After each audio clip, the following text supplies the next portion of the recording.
those threes are big because Baylor kept slipping back into zones. Yep. And they were trying different formations of zones and everything else to try and stop Texas from being able to get in that mid-range and just, Timmy Allen going in the mid-range and kept hitting big twos that they couldn't play defense and they couldn't get a run going. Timmy mid-range. Yeah, Timmy mid-range. But those Jabari Rice threes were huge because those are just zone killers when you can shoot over the top of a zone. But I'll tell you one thing I was really impressed with is coming in early, and I talked about Flo Thamba yesterday, but the game plan defensively to basically really try and ball deny Keontae George, to not let him get the ball, and then constantly play this switch defense and having help defenders cut across when the man's rolling to the basket so that passes were not being able to be thrown inside. And so we did see a couple of threes get open because, you had so many moving pieces to prevent the layups. But knowing, hey, man, we don't have that rim protector. We're not going to be able to stop them if they get the ball inside. So we have to basically try and keep the ball on the perimeter and then play them super tight on the perimeter. Yeah. And they knew that Baylor didn't have the speed to be rushing past them and getting to the basket. So you can play a different style that, like against Noel for Kansas State, you can't do that. Or that dude's going to just eat you alive driving to the hoop all day long. But against a Baylor, their guys are not necessarily speed guys. They're three-point shooters, so you can really get up on them. So that defensive game plan, the intensity, how much they came out after, you were on the road on Saturday playing a non-conference opponent, you lose, to come out with that intensity in the game plan and basically execute the whole game to where you were never dominant, but you controlled that game I agree for pretty much 40 minutes. Yep. It was kind of the opposite of the Tennessee game. As I said, Tennessee game, Tennessee controlled it most of the game. And I'm with you, Patrick. I think Texas, for most of the game, even though Baylor made their runs and made their run at the end, and I love the way Texas responded to that run by Baylor. Basically in the final, 2 minutes, Texas hit, 6 free throws, ended up being clutch free throws. Serge Jabari, baby. Oh, he is. He's pure. Do they have a 6th Man of the Year award in college basketball? Is that a thing? I don't think it's that. I think there is some stuff for it, though. There is something for it. If there was, dude, he should be in the running for it. He's been fantastic. And I love the way they kept stating it last night. He is a 6th starter. That's basically all he is. Yeah. They understand that. And if you look at what Baylor's lineup is they have that really powerful 3-guard lineup. And I think that you had Timmy Allen kind of going in there and playing against it as well. But it meant that with Timmy Allen, when you rotate Timmy Allen out, you pretty much keep 3 good guards that are athletic and can play defense on the court almost the whole game. And that was huge, especially Marcus Carr gets in foul trouble a little bit early. And so you're like, all right, Marcus Carr's got to stay out. We got to try and play a little bit smarter. It was really big that he's able to step up and have that extra guard that can play at a really, really high level when hey, man, they got 3 of the best in the conference. We're going to have to figure out a way to play against them. Totally agree. They do have 6th Man of the Year in the Big 12. They have it in every league. Okay. Well, so, winner, unanimous. He's right now. He's definitely, I would say, a front runner for it. Yeah. I mean, double digit. You're talking about he's the first reserve player in the Big 12, I should say, with back-to-back 20-plus point games this season. So he's definitely right there in the front. And I think he's almost near the top in free throw percentage as well. Yeah, he's got to be, because he's one of the best free throw shooters, one of the clutch time free throw shooters on the University of Texas basketball team. When he goes to the free throw line, it just seems like he understands what this is all about. Feels like his heart rate slows down, and he's just right where he needs to be and under control there. And it's big. And I got a chance to really pay attention to Coach Rodney RT yesterday and the way and the emotion in which he was coaching. And there was a couple plays where I thought both coaches were going to end up getting teed up because the refereeing was so suspect at the very beginning of the game that it was like, look, I understand letting them play, and I can appreciate this, but I also see where somebody's going to get hit really hard, and you're going to turn it into a brawl. It happens way too many times. I would much rather a referee get control of the game early and that set the tone that way, because if you start just letting people run around and getting after it like that and hitting each other like wild, I've seen it get where somebody loses their cool and composure, and I thought both coaches did a good job of being in the referee's ear, but not picking up technicals, because I thought it was a couple times it was really, really close for both teams to pick up technical fouls. Yeah, no, the intensity definitely ratcheted up, especially there in the second half when things got tight. But like I said, that's why I love how Texas responded. And it was the defensive intensity for Yes, Texas. it was. Because they were allowing a little too much, I would say, on the perimeter. Yep. Too many perimeter threes early on in that game. And, I mean, it was I think Craig Way gave the stat. It's a great stat. I'll make sure I get it right. Baylor hit 5 of their first 6 3-pointers, and then they hit only 3 of their last 20. Yeah, they slowed down a little bit. That's a great stat. Yeah. As a phenomenal stat to show you that how Texas decided, to swing in the pendulum, and it was their defensive intensity to force Baylor into taking tougher shots on the perimeter. They still took them, by the way, but they were tougher shots on the perimeter. Well, and a lot of it was trying to cut down ball movement. You were trying to get into passing lanes and just make Baylor, because Baylor's a good team to not turn the ball over. Yeah. But part of that means they're not making those risky passes where a guy is wide open for 3, but you kind of got to thread the needle to get there. And Texas was just able to have a really good game plan of being in the right place in between while guys were able to catch back up and get back on their guys. And some of those threes you saw, they were getting screens early, and Texas just wasn't coming through those screens right. They weren't calling out, being talking enough. Once they got that down, it became a lot easier for them. And I thought just the game plan coming out in the first half, coming out in the second half was really good. And then the guard play. I know Marcus Carr didn't score a lot in that game, but his defense was superb. Tyrese Hunter was the same way. Yeah, Tyrese Hunter was inefficient, but it's his defense that they needed in that game. Exactly. And so you go, those guard plays are like, man, you needed that in that game.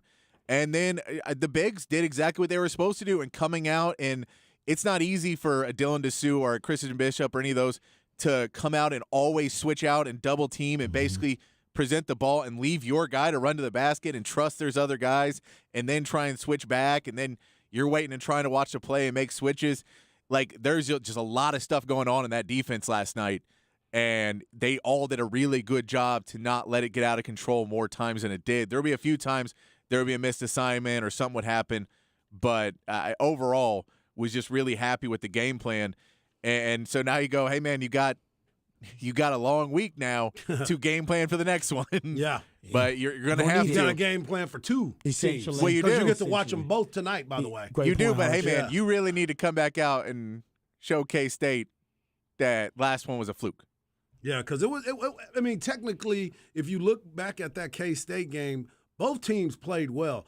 K-State just shot lights out. Yeah, exactly. That's not normal. No, and that was Baylor at the beginning of this game was hitting threes that I was like, that's not you can't. Yeah, you can't sustain and that. you can't sustain that. And then, of course, they couldn't. Yeah. And the defense got better, and they could not sustain just continually hitting threes. I really did. And Keontae George did in the second half. You knew they were going to feature him a lot more. Yeah. Because you saw at the end of the first half, Scott Drew basically said, like, they're playing good defense. I get that we don't want to just put the ball in his hands, but just put the ball in his hands. Right. Because he is elite. He's got a green light. That place was packed with scouts. Yeah. I saw Mitch Kupchak walking out. Yeah. Wow. We were like, when general managers are showing up at the game, not just scouts. That's crazy. That will tell you that guy's wild. going to be a top 10 pick in the draft. Yeah, when you text us, you were like, That's there's legit. a lot of scouts in here Oh, today. it was it was a lot. But so Keontae George, but I tell you that he did not help his draft stop taking that 3 at the end. Oh, my goodness. He barely got across. I guess he thinks he's Dame time. Like, Yeah. he's a Dame. I like Steph Curry a lot. I'm like, man, Yeah, I'm that going was- right out there. I just think the jack it timing. up. We know that he is the kind of guy that can hit those shots, of course. So for him, it's not as bad a shot as it is for most players. Yep. But the timing of that shot, man, you could have got a better shot at And that the funnier time. part is, you could have got. Even if you're gonna take a 3, you could it have got was a better still shot. defended. Yeah, Like, he it could was. have gone in and taken the same shot 6 feet closer. Agreed. Because it was still defended. Yeah, It and wasn't Texas- like it was wide open. And Texas was doing a good job of picking up Baylor well Yeah. beyond the 3-point line because they knew that Yeah. They Baylor knew, and they also wanted to chunk it make up. sure they weren't able to, use, like, basically go quicker. They wanted them to have to use every second of the clock. Yeah.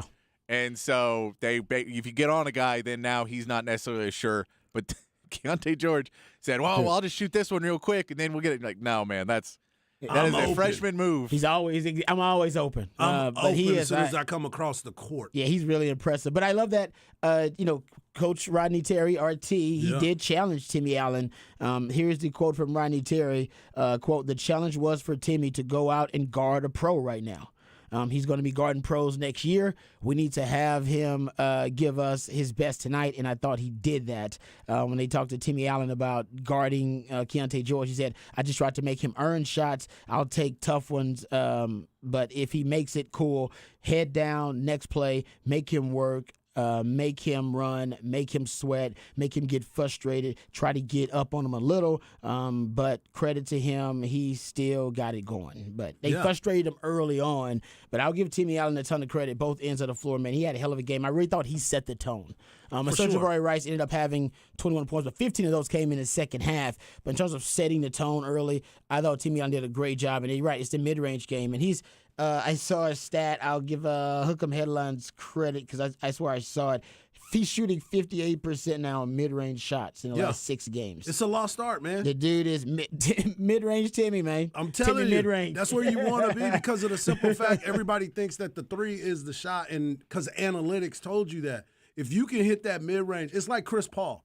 Chris Paul gets to that spot anytime he wants to, and he knocks it down. That's the amazing part about it. And another thing that I was noticing yesterday with Timmy, he was catching the ball with an identity of where he wanted to go, where everything he wanted to go and what he wanted to do was happening right at that time. I was very impressed with the way that he played last night. Yeah. Yeah.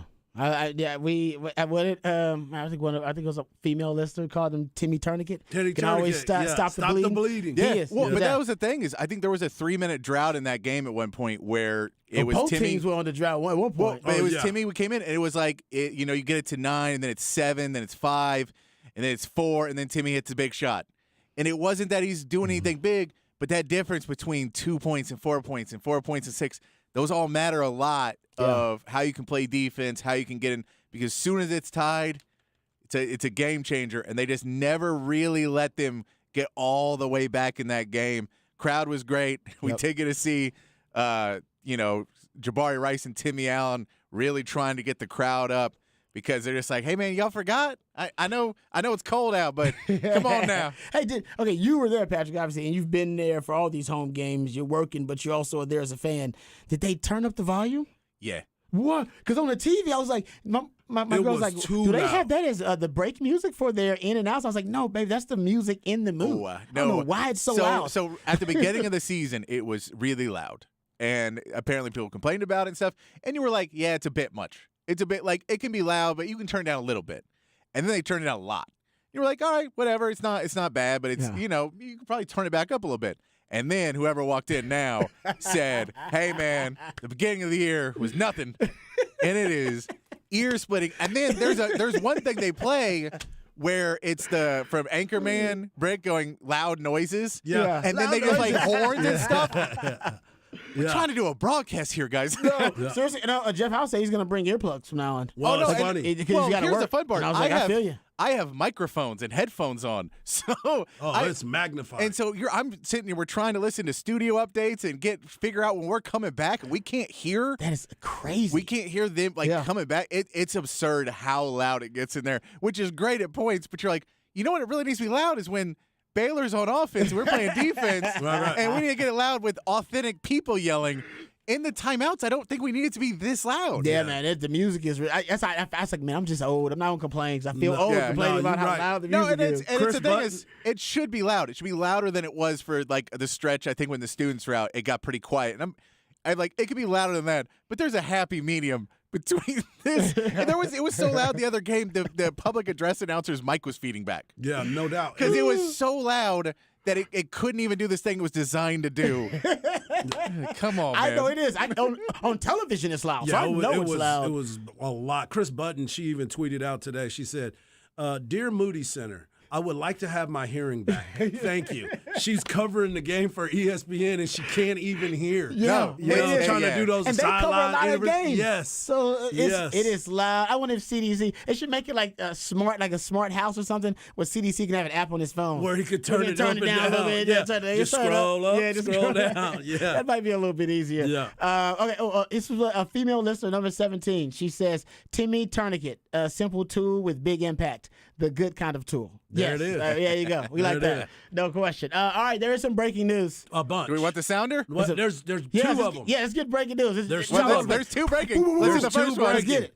All right, this is not breaking bad news. This is breaking good news. Adam Schefter is reporting that Sean Payton to the Denver Broncos is in process of being a finalized deal. Yep. All right. And Rahard, you ready for the other breaking news? Yes.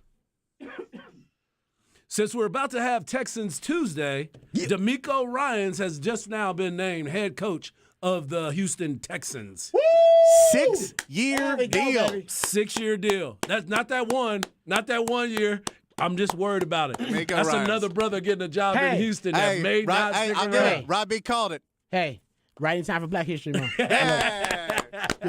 Rob B called Sorry. it. Yeah, I did say I think you should go D'Amico Ryans, but I would say I was big on that one too. I the loved point, it. The point Patrick made, I think, is it's also something that's well stated that in terms of the credibility with the community, which Absolutely. you have lost. You lost a fan, literally. Like we got a guy here who he was a Texans fan who is no longer a fan because he got so fed up and frustrated. Are you back? You know what? We're gonna be looking at this draft. We're gonna be looking at this draft. All right. Wow. I like it. We might get I like it. You Patrick might get him back, back. too? You Man, might get him back. let me put Wow. it this way. I loved D'Amico Ryans when he played for the Texans. I think a I lot was of a people big did. fan of him when he played for the Texans. All right, I think I'm going to actually switch up my Raj Ram of the day then. Let's do do it. on D'Amico Ryans. Let's do All right, we it. come back. Texans There's a lot. Tuesday. We'll get into Texans Tuesday. Also, Cowboys interviewing candidates for their OC job. Might be some more breaking news. We'll get into that. And also, Sean Payton to the Denver Broncos. All of that and more right here on Ball Don't Lie on 104.9 The Horn.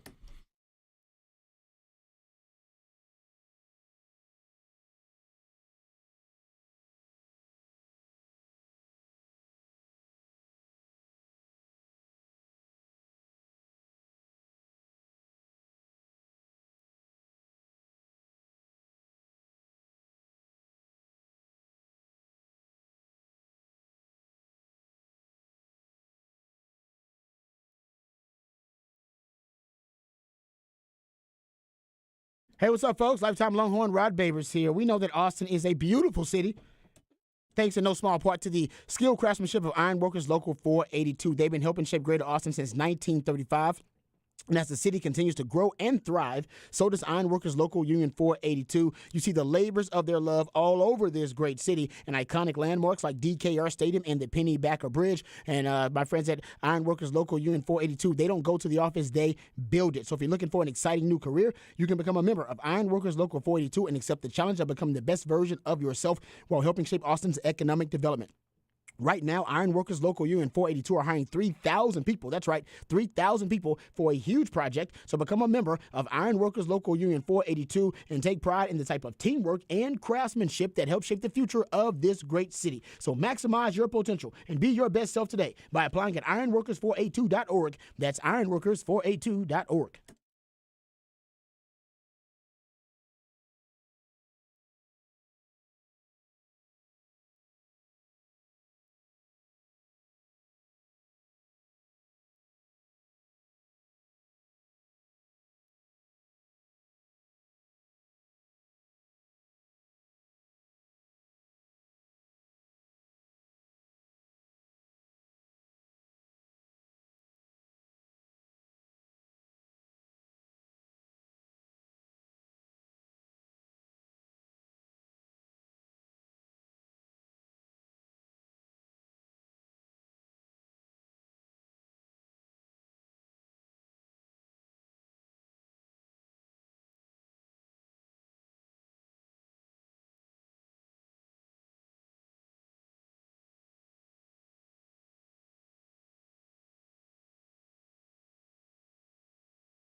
All right, welcome back to Ball Don't Lie right here on 104.9 The Horn. It is a top of the charts Tuesday. That's when we play jams that reach the top of the Billboard charts on this day in history.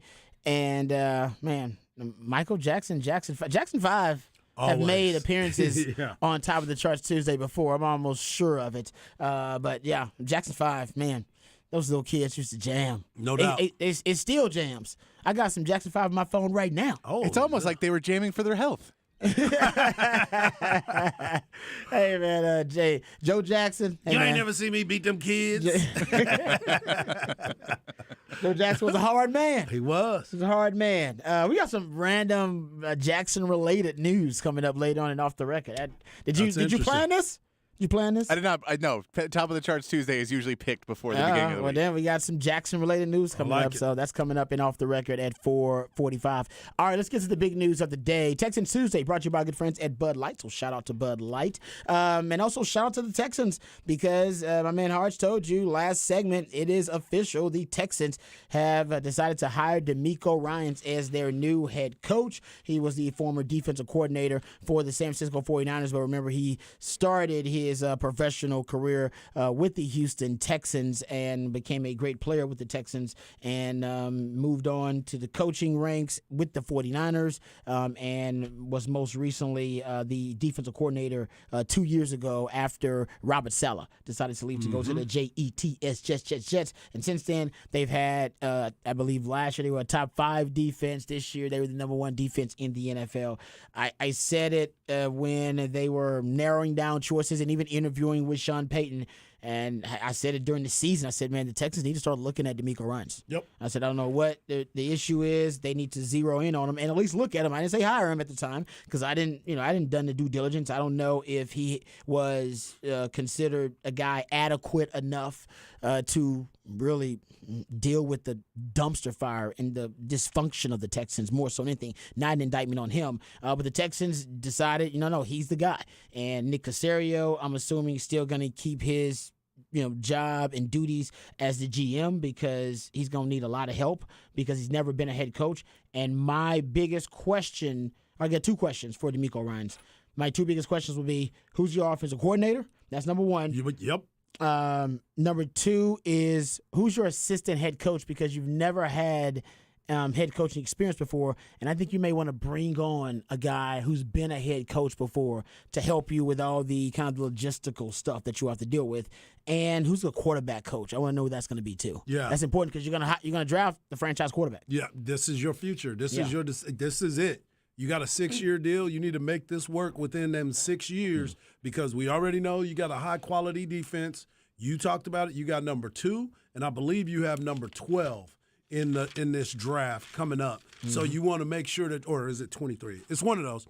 But you want to make sure that you're doing the right thing. And I'm with you. I was saying that yesterday. I thought for sure I would go after. I would make Eric Bieniemy say no. But I'm going back to what you said. You definitely need a head coach on your staff, a former head coach on your staff to kind of help you with all that stuff. But then again, you might have been sitting there and taking all the notes you possibly can because of the staff that you've been on prior to. You've learned a lot from there too. So you might be able to handle your due diligence that way. But I'm excited for that. I think this is a big move for the Texans. And I think what you said a little bit yesterday, Rod, the bad blood that you had for the city. The city was looking at the entire organization like, what are we doing?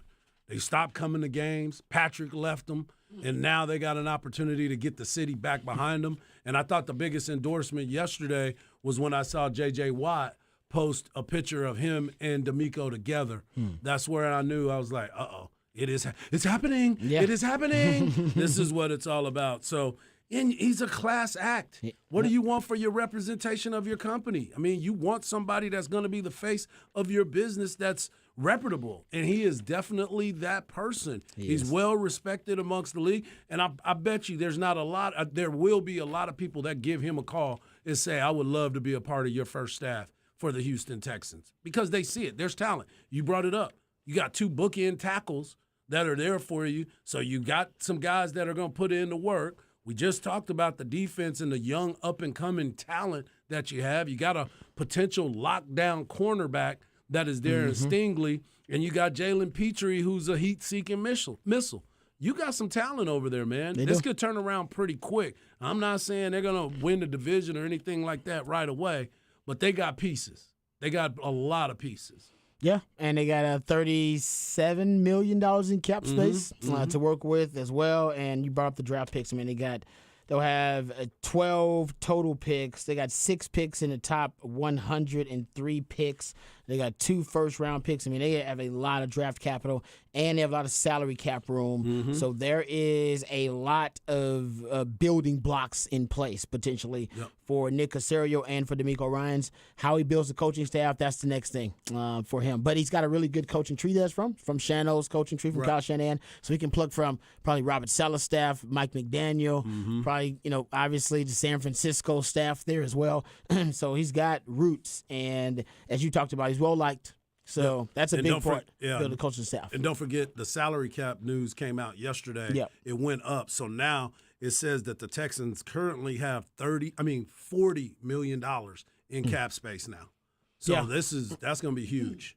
Yeah, I mean, they got enough salary cap room to sign some free agents, but because the way they're building, their free agents, it's going to be interesting to see how they approach free agency.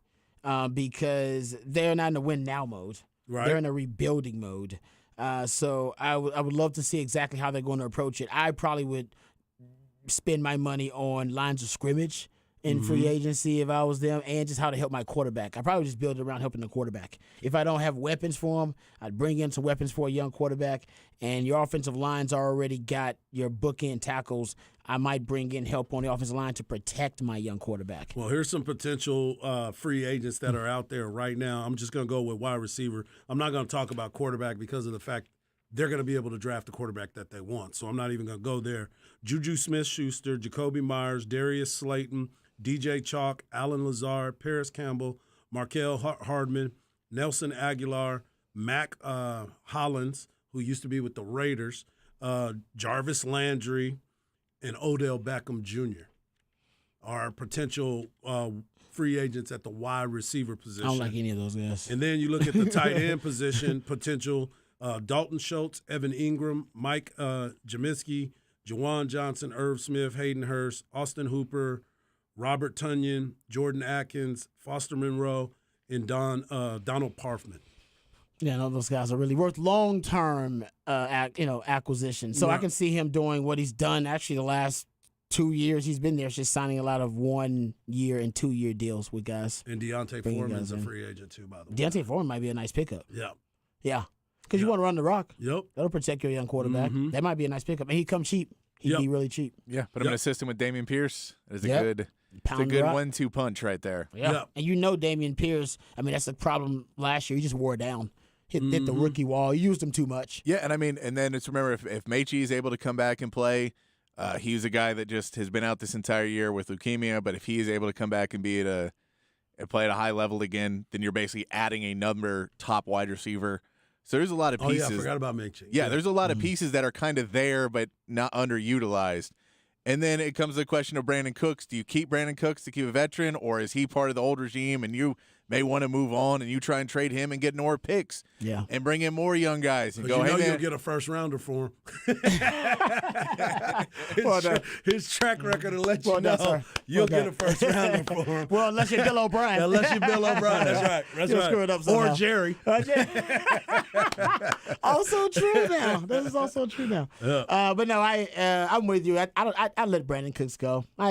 Let's just move on. Well, because he's dead mopey. weight at this point. Yeah, he's mopey. If he was going to help you build a great culture because of leadership, didn't bring him back. But he did. You thought he was going to be that guy, and he wasn't that guy. Yeah. He actually was more disruptive than constructive. So I'd be done with him. Yeah. Okay, so Texans have hired a head coach, DeMeco Ryans. His biggest question, though, who's your OC, man? And I love Harge's suggestion yesterday. I think it's money. Yep. Go get Eric Bieniemy. Go get him. And tell Eric Bieniemy and give him the same spiel that I've been giving to people about him.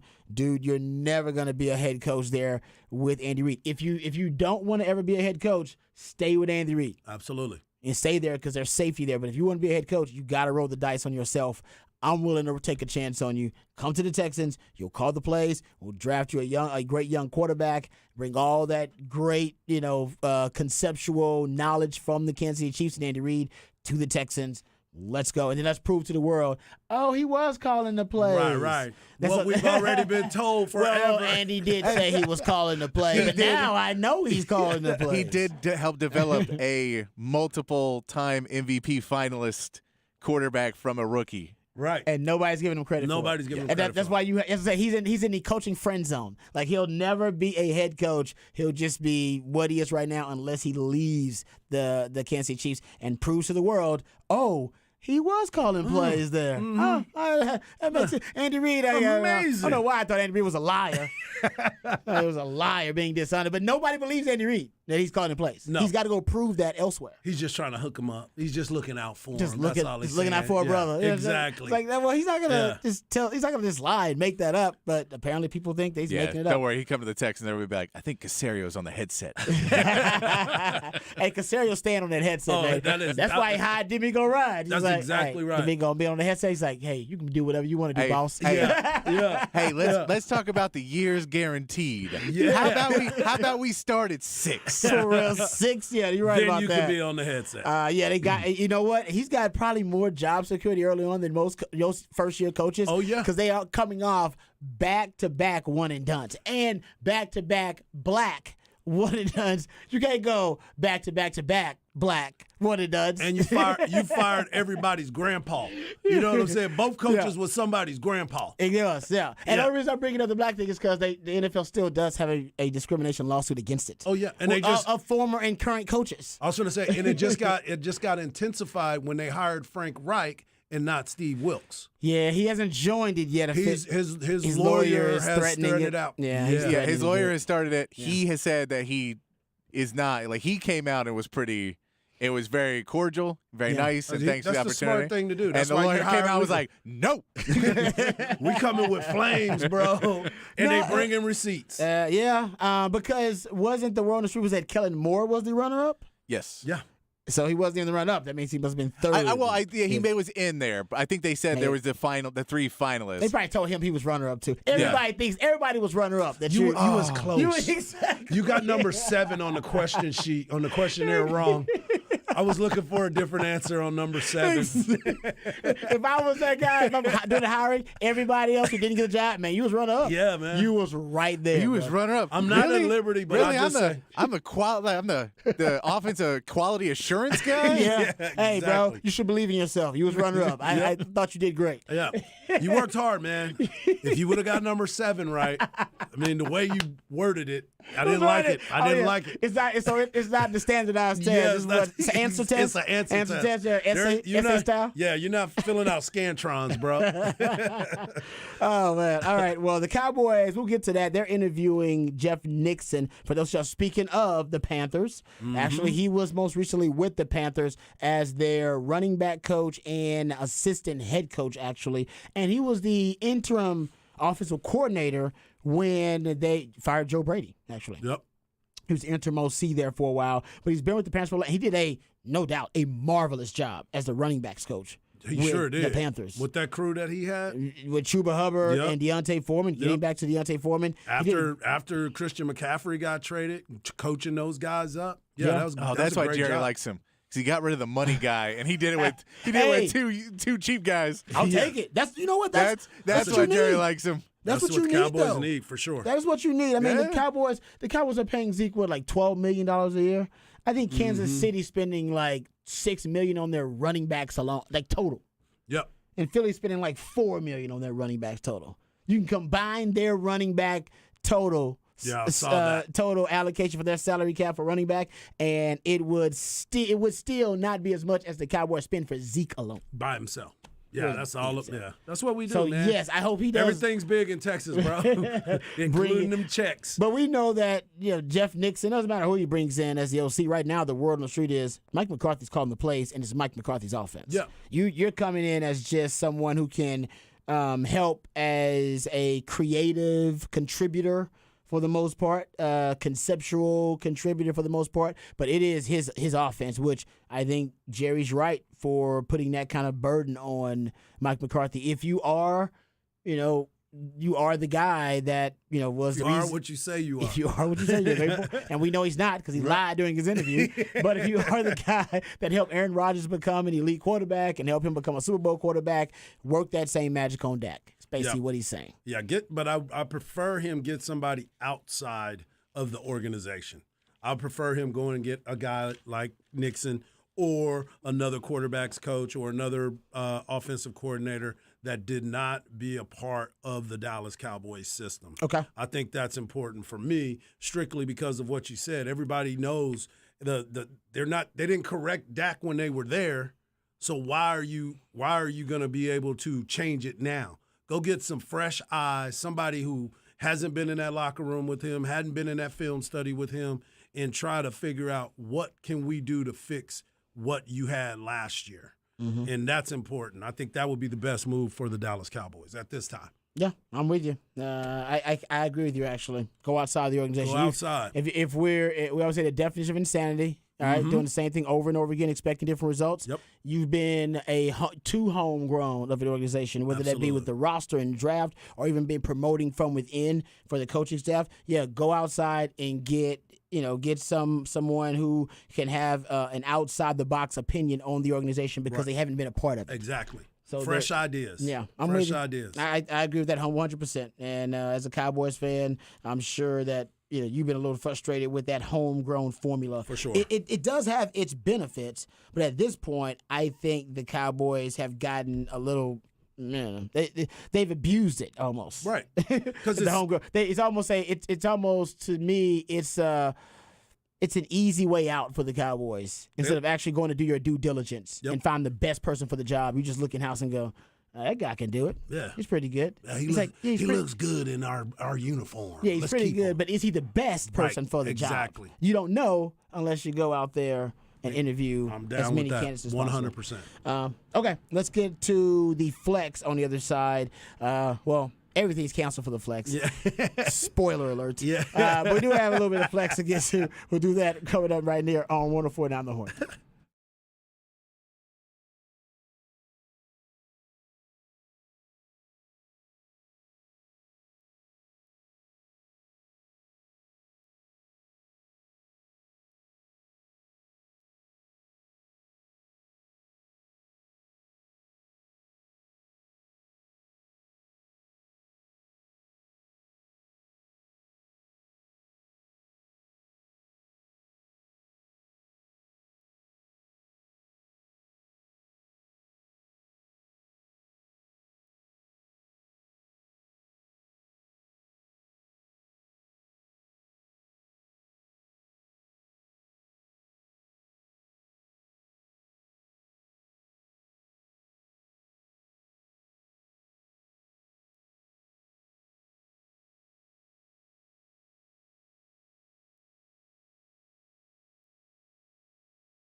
Welcome back to Ball Don't Lie right here on 104.9 The Horn. Time for our Flex segment on a Top of the Charts Tuesday, where we play jams that reach the top of the Billboard charts on this day in history. Hey, by the way, this song still jams.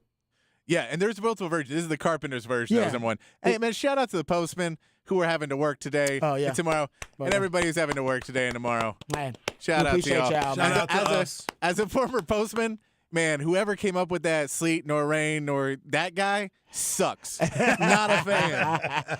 That was a politician, I guarantee, who came up with that. Was it. They're like, we say that, and I was like, when I was delivering during a hurricane, I was like, oh, this is fun.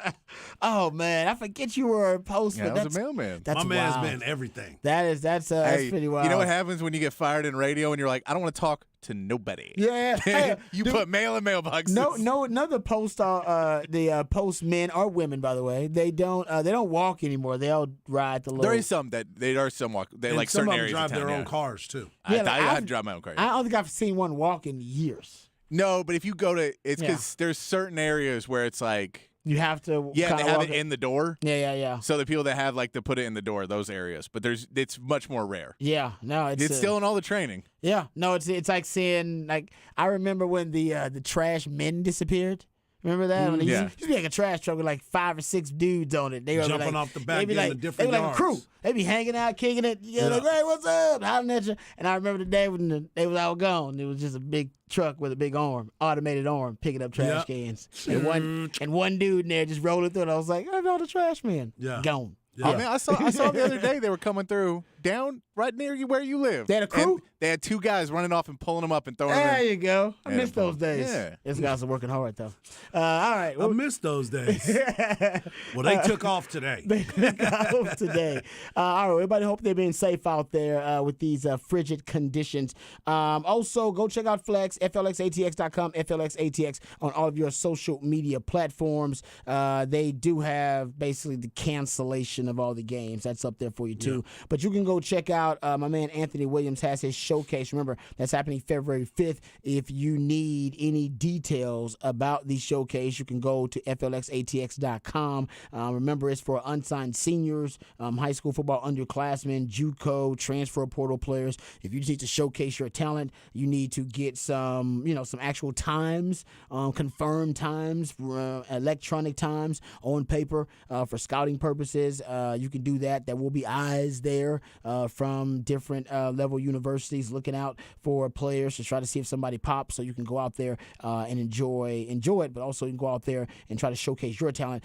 Sunday, February 5th, that's at Dale Valley, their indoor facility there. So go check out the showcase pamphlet there at FLXATX.com. It'll give you all the information. Or you can go to TexasFootballShowcase.com. Yep. Make it easy on yourself. That's exactly right. All right, Flex, not much. Oh, shout out to my man, and I hope this is happening, but I'm hearing Notre Dame is down here. Remember I told y'all that Notre Dame was going to start recruiting Central Texas hard? I'm hearing there's some rumors. Uh-huh. That they once They're going again after trying your boy. They're poaching. They're trying to get some of these Central Texas kids, some of this talent. And one of the guys who was a favorite on our flex list, just giving a shout out that Leonard Moore. Yup. Might be just I don't know. The Notre Dame people are getting really excited about Leonard Moore for some reason. Yeah, they I don't are. know why. Yeah, they All are. right, so nothing's happened, nothing official, but the Round Rock corner. I've said on this show, and you guys know I've said he's the best corner in Central Texas. It's in my opinion. There's a lot of great players, so for me to throw that out there as a blanket statement means a whole lot. And he was just a junior last year. He's got a whole another year And to he's go. pretty dope at wide receiver, too. Punt returner, too. Yeah, Made punt our flex returner, team as a punt returner, yeah. and your boy pounded the table. Yeah. Yeah, you did. To get him on there as a quarterback. But anyway, I digress. There are a lot of Notre Dame folks. They're now talking a lot about Leonard Moore. No doubt. I don't know, on social media, they're talking a lot about him. I got connections up there. Remember, I did a couple of Raj rants of the day about Marcus Freeman and how he's told boosters and donors he was coming to Texas, and he was coming to Texas to take the blue chips, the 4 and the 5 stars. And by the way, he backed it up. I was going to say. He backed it up. He doing his thing. Right he got here. 2 of them. Westlake, yeah. He got 2 of them. Great One house. from Westlake and the other one from Stony Point. That's just in our neck of the woods. Yeah, he knows the area. Yeah, so I don't know. Just throwing it out there. There's momentum for Notre Dame down here, but I know a lot of Longhorn fans are always upset when one of the talented kids in the backyard end up going somewhere else to a blue blood or a top institution or program, and Yeah, Notre Dame is in that conversation. No doubt.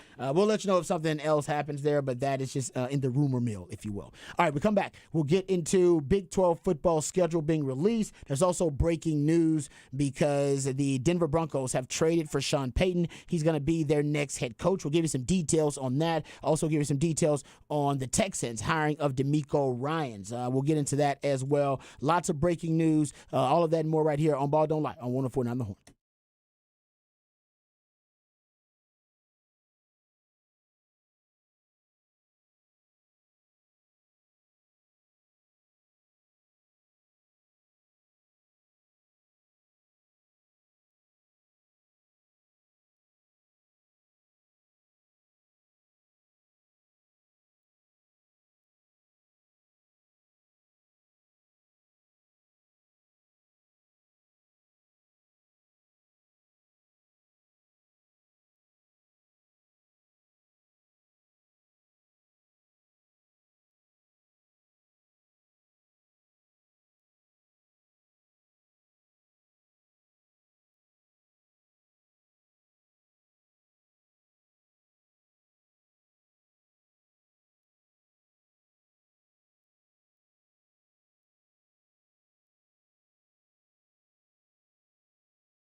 All right, welcome back to Ball Don't Lie right here on 104.9 The Horn. It is a top of the charts Tuesday, which means we play jams that reach the top of the Billboard charts on this day in history. A little bit more Stevie Wonder lately. I recognize that. Appreciate that. We've had Stevie Wonder conversations on the show. I always say he's the Kareem Abdul-Jabbar of music. You just don't. People don't bring up Stevie when they start talking about greats and goats. But he probably should be in that conversation. You can be in the conversation. Please join the conversation. Specs Text Line is the best place to do it. 512-337-3776. We're getting a lot of love on the Specs Text Line, and we appreciate all the love, man. Thank you guys for all the well wishes and all the really nice complimentary things you guys have said on the Specs Text Line. We love you guys too. That's why we came. That's why we drove up here. That's right. That's why we're here. That is why we're here. That's why we're here. We're here for y'all because the show means a lot to us. You guys mean a lot to us. So we appreciate you guys listening, and we hope you guys are being safe. You don't have to be on those roads. Don't get on those roads. But if you're on the roads, please be safe, and that's why we're here to entertain you while you're on the roads. But Specs Text Line, best way to do it, 512-337-3776. Lots of breaking news to get to. But before we get to the Big 12 schedule and give you our comments and our thoughts about the Big 12 schedule and the details of it, let's give you the breaking news so far that's happened today. So, glad we came in, actually, by the way. Got a lot of breaking news. Sean Payton is going to be the next head coach of the Denver Broncos. That's being reported by multiple outlets, but it's also been reported by Adam Schefter. And, yes, a king's ransom, if you will, for Sean Payton. We don't know the salary just yet. That detail has not yet been released, at least that I know of. You see it, Patrick, let me know. But it is saying that they did have to trade for Sean Payton, and in that trade, the compensation is Denver sent a 2023 first round. Denver's going to Denver's sending a 2023 first round pick, second round pick in next year's draft, so in 2024. Yep. And then they're going to get the Saints 2024 third round pick and Sean Payton. So they'll get Sean Payton and a third round pick. They're going to give up a first round pick and a second round pick. That's the exchange. So check this out. A first-round pick that was originally owned by the 49ers has now been traded 3 times. From San Francisco to Miami to trade up for Trey Lance. From Miami to Denver to trade up for Bradley Chubb. And now from Denver to New Orleans to get Sean Payton. That's how that. That's what happens when you got them out there, right? You start moving these things around. It's the NBAification of the NFL. It 100%. They want to trade more now. Yeah. We've seen it a lot. That is an amazing move. And I thought Sean Payton, to be honest with you, I thought Sean Payton was going to sit out one more year. I thought he was going to sit out. Going back to our conspiracy theory about what we thought of Mike McCarthy and what might happen if it doesn't work, then he's going to probably be out. Jerry was going to probably go for Sean Payton, and all was going to be good because now Kellen Moore is gone. Now Sean Payton is gone. So, Cowboy fans, we got Mike McCarthy for quite some time now. Well, no, you got Dan Quinn potentially. And that's true. Now, my conspiracy theory was always about the reason you got Dan Quinn to come back because he told Dan Quinn, "You're coach in waiting," which means Jerry Jones probably knew about this deal.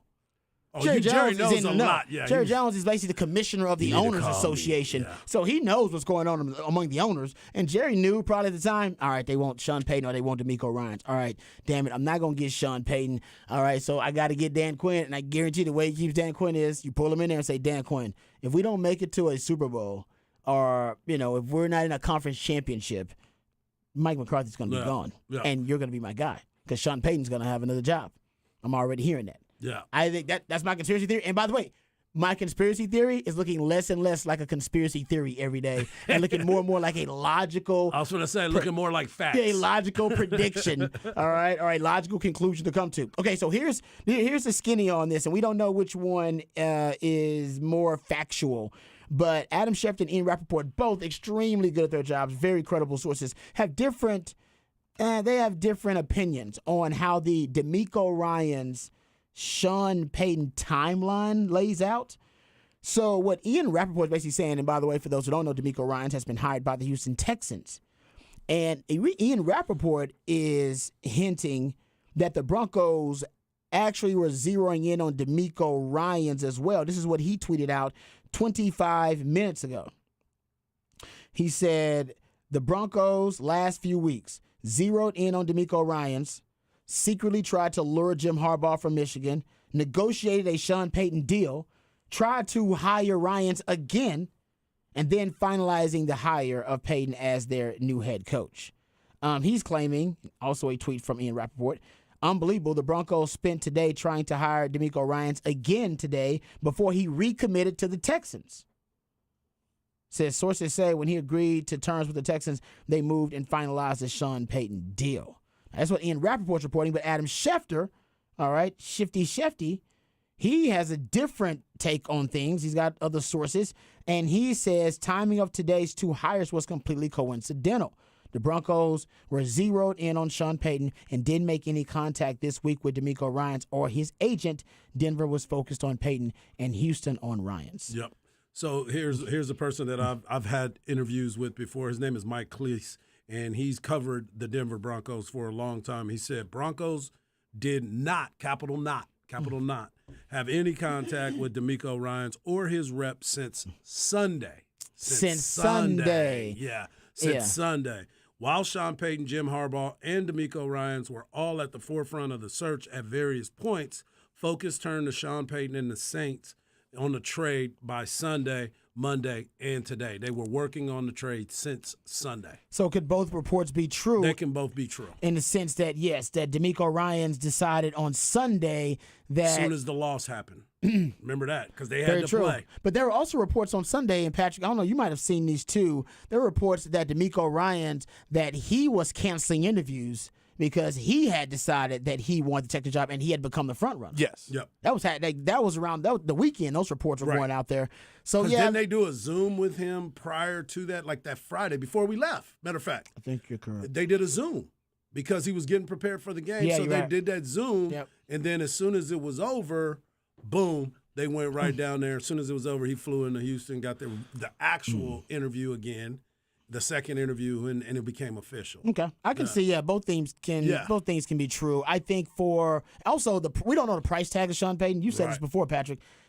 We don't know the price tag of Sean Payton, but that's something that I wonder if initially, and I know it's Walmart money. Got a text you said that Walmart money hard to beat. I agree. Show is it's hard to different. beat. No, but I wonder if when the price tag comes out, if it's something astronomical, then we know maybe that initially shocked them and they went, "Whoa."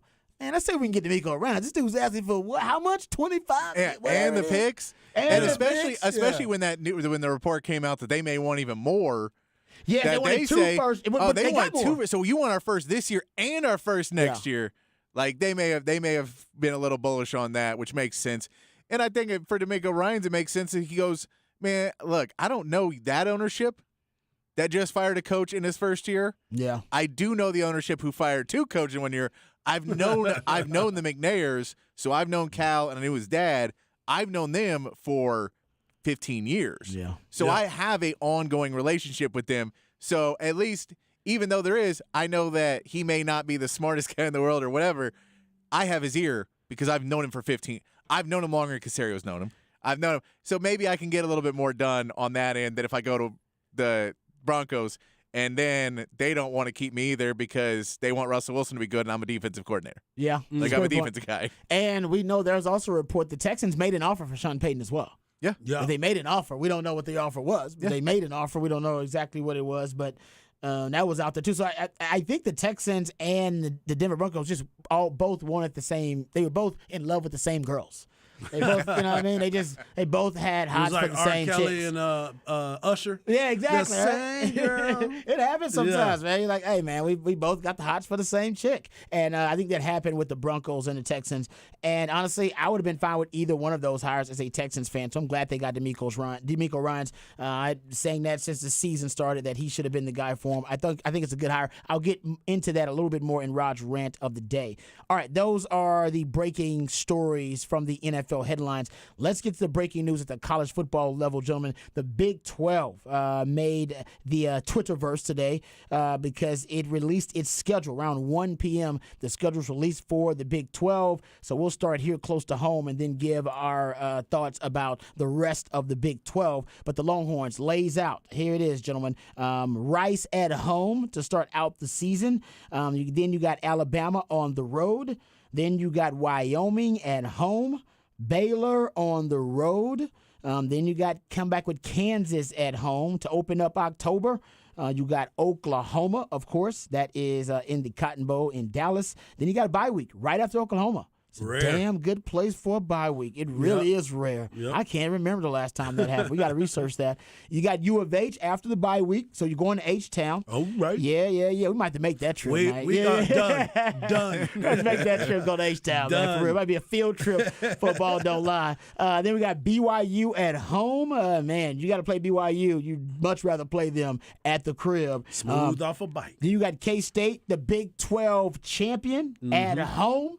Can't ask for a better situation. That's so back-to-back home games. So, to me, probably your most physical games of the season will arguably be against BYU, K-State, and Bama and Oklahoma. Bama and Oklahoma, you can't obviously show that one's a rival, and then Bama's going to be on the road. But I'm glad late in the season when you're going to be banged up, when guys are going to be 70, 80%, there's going to be a ton of guys injured. Hopefully not too many. Not on Texas. Yeah, hopefully Jay Witt stay out of that. But back-to-back home games against two of your more physical opponents, that's big. Then you got TCU on the road. The Purple Kryptonite back-to-back, K-State on the road, but then say K-State at home and then TCU on the road, and then you'll have Iowa State. That's on the road though. So you got back-to-back home games and back-to-back road games. So that is really tough. And then to end the season, you'll have Texas Tech at home. Yeah. There you go. All right. What are your thoughts, Harge? I like the schedule. Yeah. I like the schedule for the Longhorns. I think this is going to be a big test for them. Obviously, that trip to Bryant-Denny Stadium in Tuscaloosa is one that everybody's looking forward to anyway because it's Alabama, and they think that they got shorted here at home, so they want to go out there and avenge that. But looking at not playing Oklahoma State is the biggest one, I guess you would say, as a farewell matchup on the getting out of here. But when you look at BYU, that's a team that's older, physical, but Texas is going to be older. They're supposed to be just as physical. So that's good that you get them here at DKR. But K-State not only is the defending Big 12 champion, they can go back and play TCU, who played for the Big 12 championship and won a playoff game, played for the national championship. Yeah. So now you looking at both of those games, your Purple Kryptonite are back-to-back, and then you finish on the road. You go to Jack Trice Stadium, by the way, the only stadium in the Big 12 that is named after an African-American. Shout out. But then you finish on the Thanksgiving weekend against Texas Tech, which is always a good game. It's always a big battle. Well, I think Texas Tech actually is making some strides. I think Texas Tech is going to be, I don't say good this year, but they'll be competitive this year. There's no question about it, especially the way they ended the season.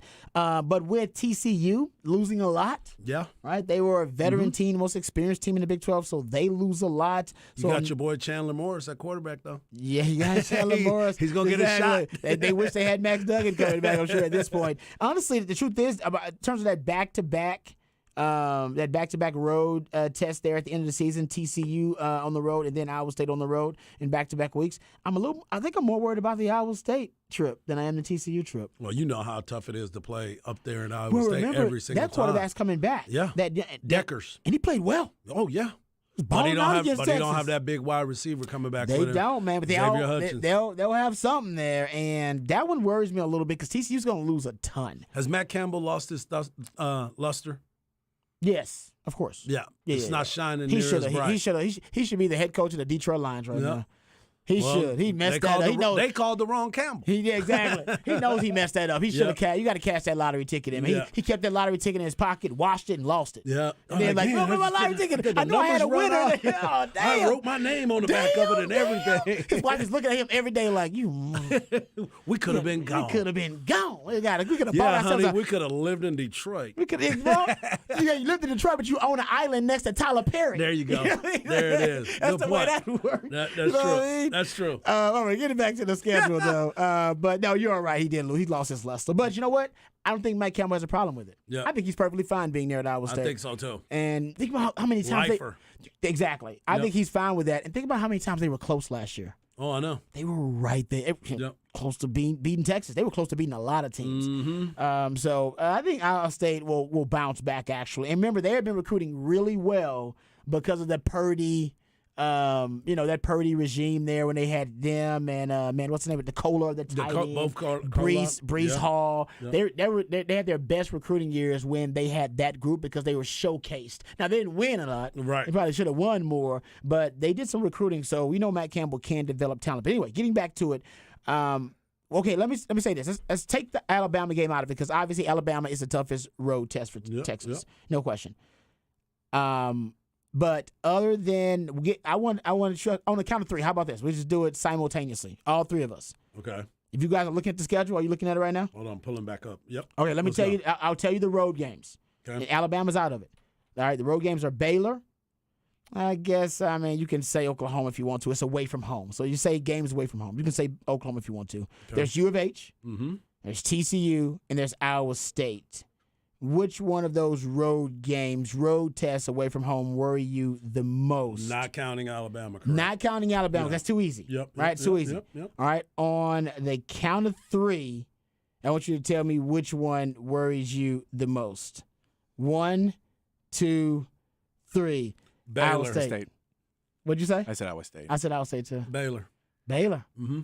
Blake Shapen? Yeah, and I think you got to remember, I believe that, what's his name? The head coach. Aranda. Dave Aranda. Okay, right, yeah. Is a doggone good coach. And I think so. And I think he was embarrassed from where they went from the year before to what they did last year. I think he's going to be a better coach team. I think Shapen's going to be a better quarterback. I believe he's going to get way better than that before. And I think that they're going to be a tougher game because it's a big rivalry. Baylor is a team that you hate losing to, and they love beating you. So I'm looking at that game as one, and it's on the road. So I'm looking at that game. I know Iowa State's going to be going. I think that Texas, that one's earlier in the season. So I think Texas will already have been through Alabama. They'll be a little bit more set, but Baylor's still probably figuring stuff out at that point. I think later in the season, going to Iowa State, it'll probably be miserable. Like just one of those games that's 35 degrees and rainy or something like that. November 18th. Yep. So something like that, I could see that going to the point. And one of those games where you're a little bit more beat up, you have to go up to Iowa State and just, you may overlook it. Because you're like, all right, we're right by the end of the season. Yeah, maybe you're in the Big 12 title hunt. You're not. It seems like one of those games of the second week of a away stretch. It's a trap. It's a trap. It's a trap game. No, I agree. I think it's a trap game right there. That worries me a little bit. Just because you're coming off of the BYU at home, K-State at home, and then playing TCU. Those are all hype games. Yep. You can be really, really hype. And you go on the road to Iowa State, and they're going to be really hype. It's like that's their biggest home game of the season. There's no question. It always is. Right. When Texas is coming to town. All right, let's go home games that worry you the most. Here are the home games. You got, to start out, you got Rice. You got Wyoming. You got Kansas. You got BYU, K-State, and Texas Tech. All right, on the count of three, which one of the home games is stressing you out the most just looking at it? 1, 2, 3. K-State. Who'd you say? Kansas. Who'd you say? BYU. Oh, I said K-State, so we all got something different. Yeah. All right, give it to me, Patrick. I know why you said BYU. I get it. Because BYU always plays us good. Like, they just always play Texas good. We never seem like we're ready for it. It seems like one of those games where you don't necessarily get up for it because it's not like BYU's coming to town and talking trash. And so you may not get up for it. It's probably an 11 a.m. game. And you just go. It's probably 11 a.m. Hey, man, we're Texas. It's probably an 11 a.m. game. A lot of our games may be. Good point, Patrick. And you just put all that together, and that seems like a trap game at home of, man, BYU, here they come, and we're not paying attention, and all of a sudden they just play more fundamental, sound football and just kind of come and get on you. And they're physical. Even if you lose to BYU, you're going to get beat up playing. They're grown men. They got mortgages. They got kids and families. BYU, I'm with you. They've lived life. They have, man. That BYU always bothers me a little bit. You're coming off the road from Houston, so it's a weird kind of like two-game stretch right there as well of playing conference opponents that are new conference opponents, so you don't know them. Yep. There's just a lot of things around it where that one would worry me. That's fair. And the one that worries you hard the most, you said? Kansas. You know what? First off is Kansas. Yeah, it was. You know what I'm saying? Well, and Jalen Daniels, it's early in the season. He may be healthy. He was coming off of the injury when he played against Texas the last time, and he hadn't gotten his footing just yet. So I'm looking at that, and this is an up-and-coming football team. We talked about it. He was in the Heisman conversation at the very beginning of it before he got hurt. Every week, you and I were sitting there doing our pregame show, looking at Kansas like, are we watching this dude just go off on everybody? For real. And he was making good decisions. He was playing well. They had a rhythm at the position. That's the reason why it bothers me. Honestly, I'm not gonna mock that at all. I would have mocked that 2 years ago, Harsh. Right. We all would have until they got Applebee's. Hey, and always that game before Oklahoma, you always have to worry about looking ahead. Right. Ooh, good one. That's a good point. Yeah, that's actually that's a weird game to have before Oklahoma. I agree with that. I'm with Patrick on that one. The one that worries me is just K-State because Will Howard, man, they were a different team. I said it last year. I think if they'd have started Will Howard, they'd have beat Texas last year. Right. In that game. And then they started Will Howard and ended up beating TCU. Yeah, there you go. Become the Big 12 champion. That one worries me. So, yeah. And don't forget they got that running back, Devin Neal, for Kansas. Yeah, he's a good player. He's a good player, solid player. I'm with you. So I think we got more home games we're concerned about than the road games. Yeah. I took Bama out of there just because, of course, you're freaking out about Bama. It's Bama. Everybody knows. But Bama's a test. I think Texas will be up for just because, you can't go to Bama and be flat. Right. If you go to Bama flat, I'm going to question the whole damn coaching staff. Come on. Well, and we know. And the reality is, and this is clearly, putting the cart before the horse. You can lose to Alabama and play for a national championship. Yeah. Any of these other games, it's way harder to lose that game and then play for the championship. So that's one that you can look at and go, it's early enough in the season. It's a really good team. So even if you lose that, your season is still completely intact. Which one of these teams on Texas' schedule, agree, by the way, Patrick, which one of these teams on Texas' schedule is most likely to surprise? I can't say TCU style because that's going all the way to the big dance, but the biggest surprise team on the schedule that we're not expecting, because somebody's going to be good, we're not expecting to be good, and somebody's going to be bad that we're expecting to be good. We know that's just the way football works. What team on that schedule do you think is most likely to be like, hey, man, that might be a damn good team that surprised? My pick, honestly, right now, strangely enough, it might be Tech. That's mine. That's mine. It might be Tech for me. Without hesitation, that is mine from the very beginning. Texas Tech is a team that, we were mocking it. Everything runs through Lubbock, and then they went through that little stretch. But if you paid attention, they finished with 8 wins as well. And they won their bowl game, and they were trending in the right direction. Ole Miss. Ole Miss, yeah. That's right. It was a good win. Yeah, it was a doggone good win, and they're building on that. And that was the conversation we were having going into Texas's bowl game, going up against a team that obviously Michael Penix Jr. is going to be a Heisman Trophy candidate. He's already being mentioned in the preseason.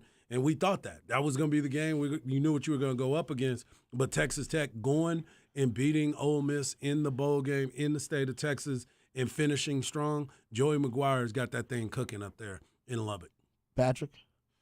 Yeah, I'm going to go with K-State. I think that this is a conference where it's going to be a little bit more like basketball, except where there's going to be a lot of good teams, but there's not necessarily – like TCU definitely stood out this season. Yeah. But I'm not sure – I don't know if any of these teams are going to be – playing on New Year's Day. Okay.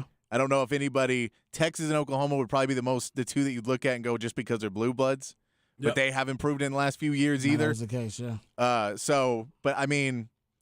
But Kansas State, if Will Howard plays like he did through a lot of this season, then quarterbacks rule the game of college football. Yeah. And so I'll give it to them as they have a quarterback who looks like he could do some big things. I'll give you one quick stat because we got to get to Hard Knock Live coming up that I think favors Texas. I was looking at the bye weeks. Everybody gets one bye week that I see here. And there are only 2 teams in the Big 12 this season that are going to have the luxury of no team playing them after the bye week. What? Say that again? So every team except Kansas and Texas, all right, will play a team after their bye week. They have an opponent they play after their opponent's bye week. Okay. All right, their opponent has a bye week. Basically, got 2 weeks to prepare for you. Ooh. Texas won't have that. Yeah, well, that's their way of saying, "Hey, Texas, Texas and Kansas on your way out." The way I see it, Texas and Kansas are the only 2 teams who don't have to play an opponent after that opposing team's bye week. Interesting. Man, Texas' schedule got That's a hell of a. That's another hell of a break. I honestly was expecting the schedule to be really Me too. slanted. That Texas and OU were going to be going to every I would say terrible place, but every far place. Yeah. Dude. You were going to be on the road a lot and traveling far. crazy. And it's Iowa State is the only conference game that we are leaving the state for. That to me, that's that's a big one too. They saved them on the travel. Yeah, the only conference game. I like that, Patch. Nice little stat. Like the little factoid there. Besides that, the furthest besides the Iowa State and obviously Baylor, It's Bama. You're probably leaving. I mean Bama, excuse me. Bama. You the furthest you would go is 2.5 hours. I don't know why it is, but it's favorable. Yeah, but none of us saw that coming. I thought Texas would I know my man Craig Way has got to be thrilled about this. Absolutely. that is true. When you talk about the hardest working man and how much he travels. Yeah, this one is going to be all through car.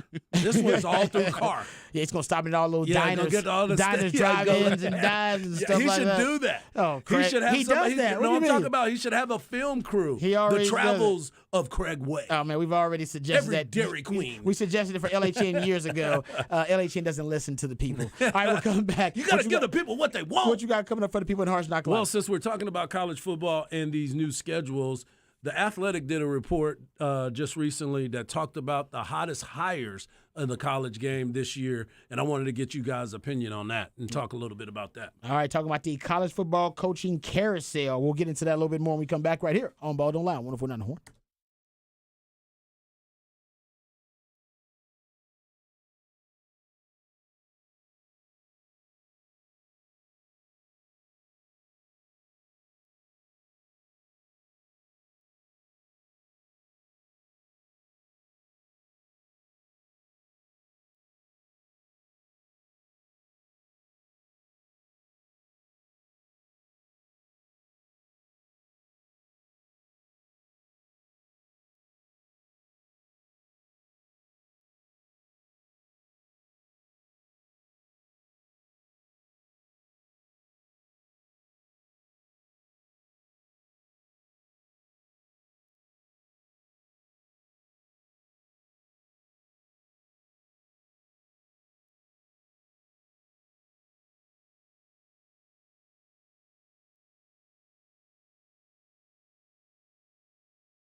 Welcome back to a top of the charts edition of Ball Don't Lie, an ice cold edition of Ball Don't Lie. It's your boy, it's your boy Hardball Harge, and you can follow me on Twitter at Hardball Harge. You can follow my man Rob Babers at Rob Babers, and you can follow the man behind the glass at It's Patrick Davis. We love it when you're a part of the show, and we appreciate you. We've seen everybody giving us shout outs here on the Specs text line 512-337-3776.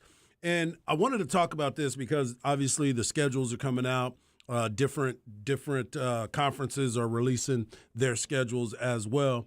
But there's a lot of changes that have been going on in college football and obviously in the NFL. We had breaking news earlier that we will get back into.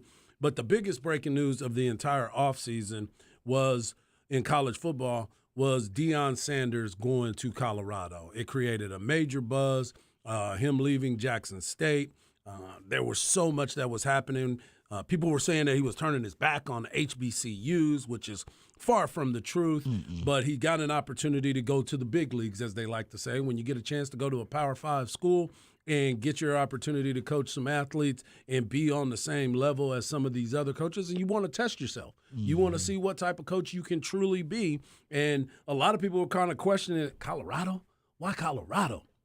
Well, Deion believed that he has an opportunity to do so, and the reason why I believe he thinks he can do so is because of the fact that transfer portal, it is big. You can bring in the players that you want. NIL, huge situation, big opportunities to rebuild a college team that is on the cusp of being very good. So I want to go through a couple names and a couple colleges here in the Power 5. Obviously, I just mentioned Deion. We'll go back to that in just a second.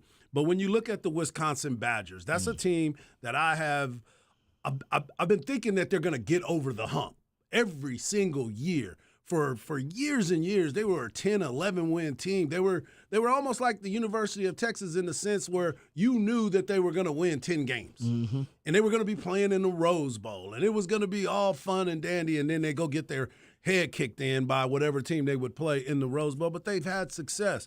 But they decided that they were going to make a change. And Luke Fickell, who used to be with Cincinnati, took them to the playoffs for the first time. I thought this was a big hire for them. I thought this was the right hire. I was kind of surprised that Luke Fickell decided to leave Cincinnati and go to the Big Ten, but I also thought that the reason why he did that is he wanted to leave the group of 5 and have a chance to go into the Power 5. Little did he know at the time that Cincinnati was going to join the Big 12, and he would have still been in a Power 5 conference. Now, my question to you, with him going there instead of staying in the Big 12, do you think he's going to be able to compete at that high level in the Big Ten against Ohio States, Michigans? Are you going to be that team? Not every year. Right. It'll be. I think Ohio State's going to be in there the entire time. It'll be something every 3 or 4 years potentially. You could compete with those teams. I think, but I don't know if you can do it every year. Yeah, it's going to be real tough. Level. Right. Yeah.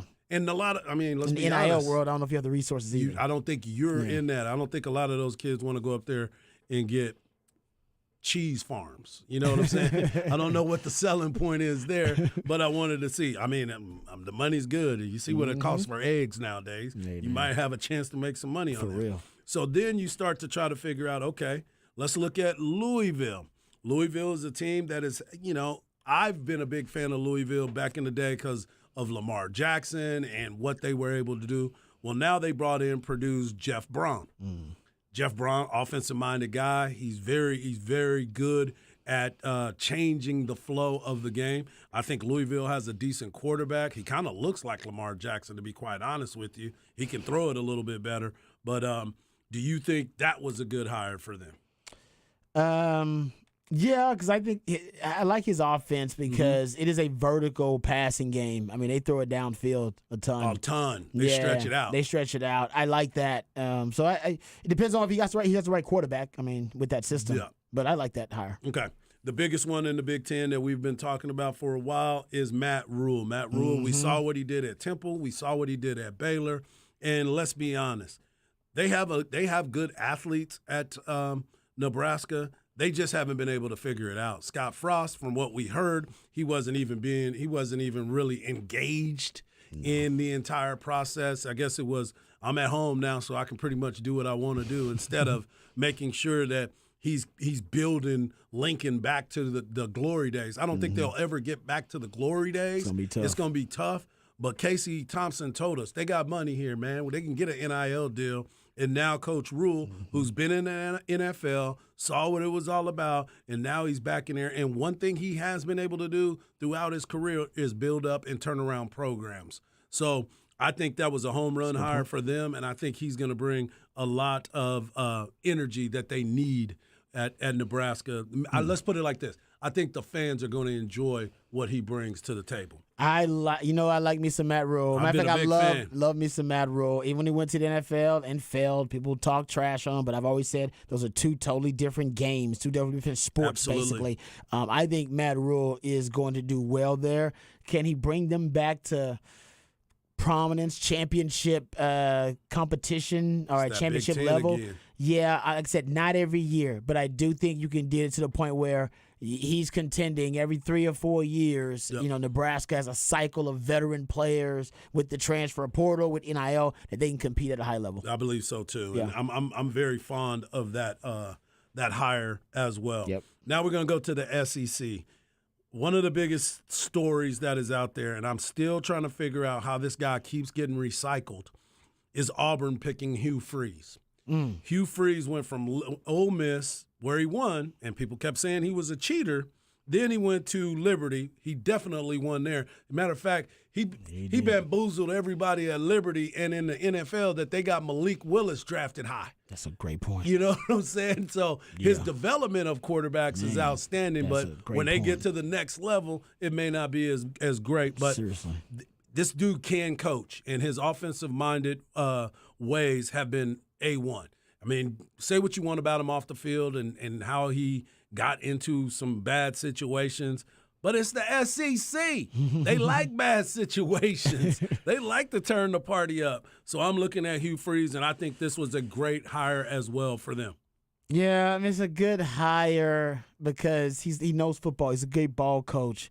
But, man, I do wonder about the culture there. Yep. He's got some character questions, character concerns. Big time. So if he's turned over a new leaf, he's the guy. But if not, then you might have to have a handler deal with him situationally. I want to bring it closer to home now. I want to talk about Texas State. Okay. Now, you know that's my boy Jake Spavital. He got another job. They let him go, and then he got an offensive coordinator job with Cal. We wish him well. I think that's a good spot for him. He's back at home, basically, because that's where he cut his teeth with Sonny Dykes. The Bear Raid. Yeah, he was ready to go out there, and I think he's going to be great as an offensive coordinator. But then bringing in G.J. Kinney. Now, this is the deal that I see with G.J. I like him. I think he's going to do a good job for them. He's 34 years old. He's young. He was a hot commodity this year, but he was coaching players that were already there that they had at Incarnate Word because of my man Eric Morris, who just got named North Texas head coach. Eric Morris brought in a ton of players before he left and went to Washington State. But what I like about what he has done is he's recruited the state of Texas hard, and that's being a former quarterback here, being a former coach here, his dad being a former coach with the Texas High School Coaches Association. I think this is a home run hire for Texas State, and I do believe that they're going to compete big time right away because not only did they get G.J. Kinney, they just brought in Malik Hooker, who was the backup – Malik Hornsby. I was going to say, they got Malik Hooker? I'm like, not the safety. They brought in Malik Hornsby, who was the backup quarterback at Arkansas. Yeah. That was one hell of an athlete. They would bring him in to run, but he was a high recruit coming out of high school, and now he's going to get an opportunity to run his offense there. Yeah, and he understands, because he's a coach's son. Absolutely. And so he knows about the coaching ties in the Texas High School Football Coaches Association and how strong and influential that group is. So he knows even though I know the transfer portal is going to be important, you got to have a high school football recruiting base. Yes. To be your bread and butter. And that's why Texas State's on the right path. They are definitely on the right path. And they've got some good transfers that have moved in, too. Oh, yeah. They got some guys that have done some things. And that was the thing about Jake. He was so worried about the wins that he was trying to get high-quality players to come in, and it just didn't work at the time. Mm-hmm. But I'm excited for this hire. Got two more before we end Hard Knocks Live. Tom Herman at Florida Atlantic. Hey. Look, Tom Herman can coach, man. Tom Herman is a doggone good coach. Say what you want about his off the field and him not, dealing with the boosters well or whatever the conversation was that ended up making him leave. But you can never doubt what he did on the football field. His teams were tough. They played to the very end, and I think he was good for Texas up to a point. Up to a point. He went away for a while, and I don't know if you've seen him lately. Dude is skinny. He looks good. Is he really? Oh, yeah. He has changed his whole persona. Like, you wouldn't even recognize him. He probably walked past you, and you wouldn't know it was him. But, dude, he can coach, and he's going to get a lot of good players there at Florida Atlantic. So I'm excited for Tom Herman. I think they did a good job, and this is a good opportunity for him to go to a place where he's out of the limelight. He's not having to deal with all the stuff that he had to deal with at some of the other places, and he can just go out there and coach ball. Yeah, I like that. And last but not least, my man Deion Sanders, prime time, prime time. Hey, look, if one thing he has done, he's created a buzz. Yes, he has. I've got Colorado gear. My boys got Colorado gear. I know Derek's running around here putting on his Colorado gear that we ain't seen him wear in a long time. You have seen the buzz, and you have seen players in the recruiting ranks, in the transfer portal. All of them want to go and play for Deion. So I'm excited for him. There's no way. Look, Deion's probably not going to win as many games as everybody thinks he's going to, or they probably will. But I'm telling you this much. The buzz that he's created for the Pac-12 is undeniable. People are already talking about TCU's playing them the first game. People are trying to get tickets to that game strictly because of that. Yeah. So I'm excited to see what Deion is going to do. So I think that is the best hire throughout this offseason. And Matt Rule. Yeah, I love the Deion hire, and I said it for months. Even if he is a failure, even if he's a monumental disaster of a coach, your program's going to be left better off because he's going to recruit like gangbusters. Right. And the amount of free media and free publicity no doubt you're going to get with just Deion Sanders being your head coach will make it well worth whatever salary you're going to pay him for the 2 or 3 years you're coach. So he's going to stock the cupboard, all right, with tons of talent. And he's going to give you a ton of free publicity and free media, which is going to help you on your admissions because you're going to get more and more applications because it's going to become a really popular institution. You'll get more airtime on TV, all of those things. And that's aside from winning. The winning is actually going to be an added bonus. It is. Because you suck now anyway. Exactly. You suck now. You won one game last year. Exactly. And nobody's talking about you. And if you get Deion and he doesn't win, okay, you'll suck on the football field, but he's going to make the headlines. Exactly. He's working with Barstool. He's going to go viral. He's got 60-minute specials. He's going to bring game day to town, all this kind of stuff, free media, and players want to play for Deion. If I was being recruited, I would have to consider playing for Deion. Absolutely. Sarge would have to consider playing for Deion. 1,000%. Exactly. You just 1,000%. I ain't gonna say I'm gonna do it, but I gotta consider it. I gotta go see Deion. I'm gonna see what it's all about. Exactly. For sure. I'm gonna see the hype. Visit. That's right. And I'm gonna shake Deion's hand and go, "Hey, what's up, Primetime?" And if Primetime convinces me to commit right there, then so be it. There it is. There it is. Mama, get the Kool-Aid ready because he wanted to sit there and drink some of your sweet tea as well. Exactly. There was a lady. He went to a restaurant there and he was very disappointed. He was so sad. He was like, I love this kind of small restaurant. Y'all don't have no grits. Y'all don't have no grits. I saw him go back to that place. That lady created some prime grits. She got grits on the menu. On the menu prime grits now. Prime grits. Come on now. That's what I'm saying. Impact. The man is a walking marketing machine. Exactly. Like, he can't help it. He got it's the way he thinks. Exactly. So I'm saying, like, just bring him in. You're going to be better off for it. And that's if he doesn't win. But if he wins, ooh, yeah. Trouble. Yeah. If he wins, it's going to be some trouble. Good Hard Knock Life there. We come back. We'll have news on Michael Jackson's legacy. Come on. Yeah, we talking about it right here on Ball Don't Lie. 104 down the horn.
All right, welcome back to Ball Don't Lie right here on 104.9 The Horn. Time for another edition of Off the Record. Top of the charts Tuesday, we played jams that reached the top of the Billboard charts on this day in history. And earlier, my man Patrick played a jam from the Jackson 5. That is apropos because our Off the Record actually is about Michael Jackson and I think a member of the Jackson 5 too. So the late pop singer Michael Jackson is going to be portrayed in a new biopic, a movie called Michael. And you know who's going to be playing Michael Jackson? Uh-oh. His 26-year-old nephew, Jafar Jackson. Mm-hmm. How you like that? Mm. That's pretty cool, isn't it? Wait, was his nephew named after an Aladdin character? I don't know who's named after. Yeah, I'm trying to. I don't. No, it's just. That's the only time I've ever heard Jafar, and I know I'm just a white dude from Austin, but I just don't hear the name Jafar very often. You don't hear Jafar very often, but it's Michael Jackson's people. Come on, Yeah, it's the I know. Jacksons. Yeah. Michael Jackson probably loved Aladdin. The Jacksons are, yeah. I mean, it's his nephew, so it's one of the Jacksons, one of the brothers' sons. I don't know which one though. He hasn't told me in this story which brother it is. So I'll get that Tito, information give me for the you. tissue. It might be his. Is she related to Your Majesty? Your Majesty, Yeah, but probably. Michael is his uncle. Yeah. So there you go. Jafar's gonna play Mike. Now this is they don't talk about what part Was of Geppetto busy? of what, but they don't talk about what part of his life the movie's gonna be based on. And I don't know how old I don't know how old Jafar is. So yeah. I think he is. Oh, Jermaine Jackson. Sorry, he's the son of Jermaine Jackson. Okay. Just found it. So Yeah, Jafar Jackson's the son of Jermaine. So there you go. Jermaine There did it is. something. They did do right. All right, They did there do you right go. by him. And yeah, he's 26. So in a statement following the news, Katherine Jackson, mother of the late artist, praised the casting decision and claimed her grandson will be carrying on the Jackson legacy. The 26-year-old Got Me Singing artist is the son of Michael's brother, Jermaine Jackson. All right, so Jermaine Can Jackson's we talk about son- his wife Okay, for Michael a Jackson. second? Whose wife? Michael's. Mike's. Didn't you say his wife said that he was fine with that? She was fine with the casting? Or was it Jermaine's wife? It said in the late statement, Katherine Jackson, mother of the late artist. Oh, okay, mom. Okay. Yeah. All right, I'll take that. I That's thought what you it were said. talking about the wife. I'm like, how It does said- she it's- got something it says, to say? I'm just reading what it says here. Like I said, Okay. I don't keep up with Michael Jackson's life, so I don't know the family tree. I'm not No, gonna I lie got to you. you. I got By the way, let me read off Jermaine's kids. How many kids he got? He's got in 3 different marriages, I believe. Damn, So Jermaine. he's got Jermaine. He's got Jermaine Jr. He's got Autumn Joy, Jamie. Autumn Joy. Jamie spelled Enjoy spelled J-O-I. Jamie is spelled Jaimy. Then Jeremy. Then Jordan spelled Jourdynn. Okay. Okay, doing the Then most. Jafar. Oh my goodness. And then Your Majesty. Okay. So you were right. Your Majesty. Majesty. You didn't know that was the name of a Jackson kid now? No. No. Yeah. What the obsession with the J's here? Yeah, too. he was really into the Jays. I mean, He was come obsessed. on, it's obsession with the Jays. You're like the only thing that's worse than that obsession with the Jays is George Foreman's obsession with naming all of his kids George. George, yeah. Yep. And he's a Georgina. I think he has a daughter. She's a Georgina. Po baby. I think there's a Georgina in there too. I'm not joking. Oh, Like, she got that grill money, though. that grill money. Oh, you know, matter of fact, that's crazy. You Oh, brought yeah. that up. I just saw something about George Foreman's grill. Hold on, let me find it real quick because I just saw it. I was reading. I went down a rabbit hole about George Foreman's grill. Did not mean to. Okay, it was launched in 1994. Mm-hmm. George Foreman was doing like $200 million a year by 1998. And you know who? That's how much he was making from the grill. So they decided that they had to buy him out. He was making too much damn money. Oh, so he don't have no piece of it anymore. His royalty was upwards of 40%. So they bought him out for $138 million because the George Foreman grill was doing $200 million a year, but he was only getting the royalties from it. But he was still making a ton of money. They bought him out for $138 million. I bet now he wishes he'd have, Kept that. made them. Well, at least made them pay more money than that. It was worth way more than $138 million. Yeah, I bet all the Georges do. Yeah. And the funny thing is, that was originally supposed to be Hulk Hogan. It was not. That is another Hulk Hogan lie. Hulk Hogan It was lied to never people supposed to- again? Hulk Hogan also said he was going to be the bass player of Metallica. Hulk Hogan says a lot of things. By the way, that's By Terry. the way, when I say Jerry Jones, Bollea. Terry Bollea is lying, not Hulk Hogan. Quit that. Terry Bollea is the racist, lying SOB. It is not Hulk Yeah, Hogan. It was no. not Hulk Hogan. You heard that Hulk Hogan he can barely walk? yeah, I heard. Yeah, so After so a back that's- surgery? Yeah, it's not Yeah, good. that He was sucks. just on Raw the other day though. Was he okay? Did was he he But I was think he had the standing. surgery after. I was going to say, he probably Because wasn't he came standing. out and his mic didn't work, and I thought they were censoring him, but it was just his mic didn't work. He was on a racist tirade. They were like, Terry, shut the hell I up. was like, this is a funny joke, but I would think it's a bad taste. Yeah. Acting like Oh, Tony Romo out there. Oh, I know. That is Yeah. something that is making its way around. Anyway, Oh, yeah. Somebody has to ask Tony Romo, what were you going to say? And he should say, I was going to say 3 nearby defenders. Or something like that. That's the only thing you can say. All right? 3 nearby defenders? I What just else can you say, just don't say nothing. Somebody's going to ask him. Well, you think he's going to do any interviews? No. Yeah, exactly. Black History Month is next month. So no. He's not doing it. All right, we'll come right Call back. me in March. All right, we'll be right back. Ball Don't Lie right here at 104 Down the Horn.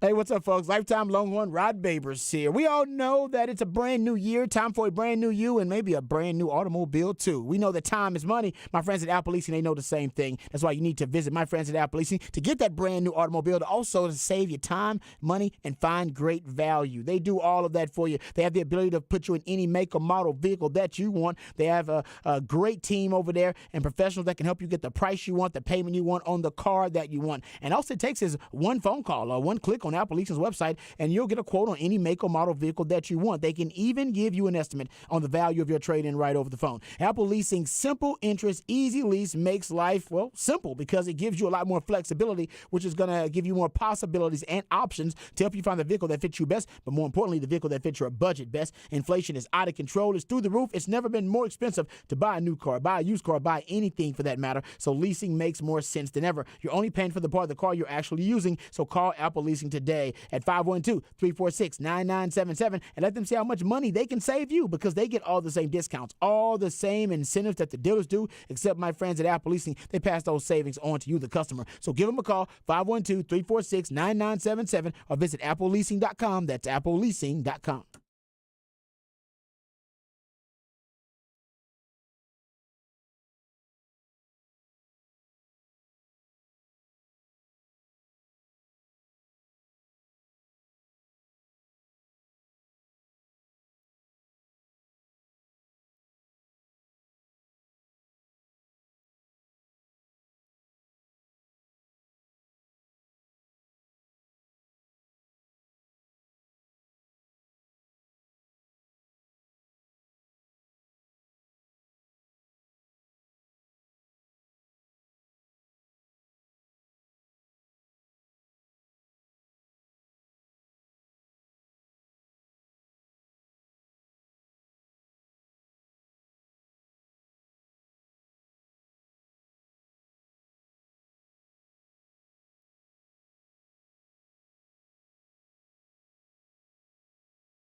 All right, welcome back to Ball Don't Lie right here on 104.9 The Horn. It is a top of the charts Tuesday. We play jams that reach the top of the Billboard charts on this day in history. My man Patrick doing a great job DJing a top of the charts Tuesday. A lot of breaking news before we get to breaking down Texas men's basketball big win over the Baylor Bears. The news that really shocked the sports world happened during the first segment of the show. The Denver Broncos trading for Sean Payton, trading a first-round pick, a second-round pick, and in exchange, I believe they're going to get Sean Payton and a third-round pick from the New Orleans Saints. We do not know what the salary of Sean Payton is just yet. There is expected to be a kind of blockbuster news when it comes to his salary as well, that he's probably going to be, if not one of the highest paid, he might be the highest paid coach in the NFL when that is announced. Also, the Houston Texans have hired officially DeMeco Ryans as their new head coach. He's getting a 6-year deal. We'll break that down and talk about that a little bit more in Rod's Rant of the Day. So next segment, we'll just talk about those coaching hires and that breaking news in the NFL. But right now, let's get back to Texas men's basketball, gentlemen. Big win for the men coming off of a disappointing loss to Tennessee on the road in the Big 12 SEC Challenge. Had to bounce back. Patrick said the one thing that you did not want to see: back-to-back losses in this 4-game stretch here. They got, and it's one of the toughest for any team in the country. Had Tennessee, which was a top 5 team. Now I think they're number 2 in the land. Was a top 5 team when they played them. They just played Baylor Bears. That was against number 11, I believe the Baylor Bears were. And then you'll have Kansas and Kansas State coming up, and I believe both of those teams are top 10, top 15 teams as well. It is a Herculean task just to try to come out of this stretch with a 500 record, just to try to stay even. But they did their damnedest to do so with a big win over Baylor, 76-71. My breakdown and analysis starts with Timmy Allen. Just watching that game last night, he's the one that really set the tone, really set the tempo, both ends of the floor. Ended up with 18 points, but 7 of 10. 6 rebounds, 4 assists. Mid-range Timmy mid-range is kind of what I'm going to start calling the guy. I'm sure everybody's got a nickname for him because he's becoming a beloved figure. Rodney Terry said before the game he challenged Timmy Allen and told Timmy Allen, we're going to need you on both ends of the floor to be a difference maker. And Timmy Allen definitely responded, and I thought early on he was the one that really set the tempo. So Jabari Rice ended up having, I think, 21 points in that matchup, but 15 of those came in the second half. So to start out that game, it was Timmy Allen's leadership, and here's what Coach Rodney Terry said to Timmy Allen, or at least he told the media. He said to Timmy Allen prior to the matchup, the challenge was for Timmy to go out and guard a pro right now. That was Keontae George. He's going to be guarding pros next year. We needed him to give us his best tonight, and I thought he did that. And then they asked Timmy Allen about guarding Keontae George. He said, I just tried to make him earn shots. He said, I'll take tough ones. If he makes it, cool. Head down, next play. Make him work hard. Make him run. Make him sweat. Make him get frustrated. Try to get up on him a little, but credit to him, he still got it going. Yeah, but he started slow. I think he started 0 of 7 or something in that game, but then he got it going. Timmy Allen kept it going from start to finish. That was kind of my player of the game for the Longhorns in that matchup. Yeah, and that's a great one. What we call him, Tourniquet Timmy. He's out there doing his thing too. The way he's gone about his business, and I've been saying it from the very beginning, 15 to 17 points is something that we expect from him every single night. That's his contribution. I thought against Tennessee, he was slow to the game. He wasn't being near as aggressive. And I'm glad to see that this game he came out. I'm glad Coach Terry challenged him. And not only did he get involved on the defensive end, that created offense for him. Yeah. And before we left yesterday, I said, Tyrese Hunter, what I want to see from him is being more active. When you can create steals, you can create layups, you can create opportunities for yourself. And if you get easy buckets, that gets you in a rhythm as well. And that's what I felt like he did yesterday, too. I thought Tyrese Hunter, even though his numbers were 5 of 17 and he was 3 of 12 from three-point land, I thought he played a decent enough game in the looks that he got. Even his shot, even though they weren't going in, they were good looks. They were open shots, and he wasn't hesitant on the shots. I think there was a couple times that he knew that he didn't have the jumper, and he pump fake, got to the rim, and got a layup. And then he also, I think he had 3 steals in that game as well. That was a plus. But, of course, Sir'Jabari Rice is the answer, man. Timmy Allen's done his thing, especially when you have Marcus Carr, who back-to-back games didn't have his best game numbers-wise. But he was very instrumental in the success that they had. His plus-minus yesterday was plus 13, so that means he was very efficient with his time on the floor. But Sir'Jabari Rice, the clutch time, the winning time, making free throws down the stretch, he's the one that I want to make sure at the end of the game, between him and Marcus Carr, those are the guys that I want on the free throw line. Yeah. Yeah, and I mean, we saw, too, that Marcus Carr was able to have that clutch gene still and hit a very big step-back jumper that we know has been his shot this season. And I'll give we didn't talk about him in the first hour. Dylan Mitchell, he showed some real flashes in this game of early in the game. He was doing really well of playing between the high and low where they were, making it hard for the guards on the perimeter to get anything going. You could throw it in tall for Dylan Mitchell, and then he would toss it off to Dylan Dessou in the post. He gets an easy bucket. So those kind of plays was good to see. He was rebounding pretty well. He, of course, had a big putback that I think was number 2 in the top 10 this morning on SportsCenter. Yeah, that was nice. So he got that. He had the steal that was right in front of us on the announce table that he comes down, and then he hurts himself on that foul. But I think you saw a little bit more of flashes of him, and I saw Rodney Terry told Craig after the game, he was like, look, I told the guys after the Tennessee game, this is the second half of your season. You're entering the second half of Big 12. And the good teams get better. We have to be better. We can't be, hey, man, we're number 1 in the Big 12 and coast on that. We need to get better and be a better team, and that starts with defensive intensity, and it starts tonight. And, man, we saw it. They came out on that court, and they looked like they were men on a mission. The guard play, with L.J. Cryer, Flagler, Keontae George, that is a really good 3 guards. Absolutely. Like, whenever in college basketball, if you can have 3 guards averaging double digits, like that's a big deal. And for Texas to be able to, they all still got their double digits, but they did not allow them to get a ton of assists. They did not allow them to push the offense a lot. Keontae George is averaging 10 assists a game. Yeah. He had none.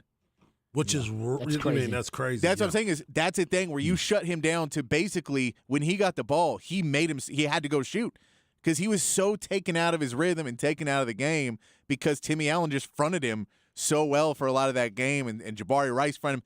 And you had guys that were basically denying him the ball that it made it to where he could not be as effective even if normally he's playing a team, he's getting points, but then you go, oh, we're going to stop him from shooting. He distributes.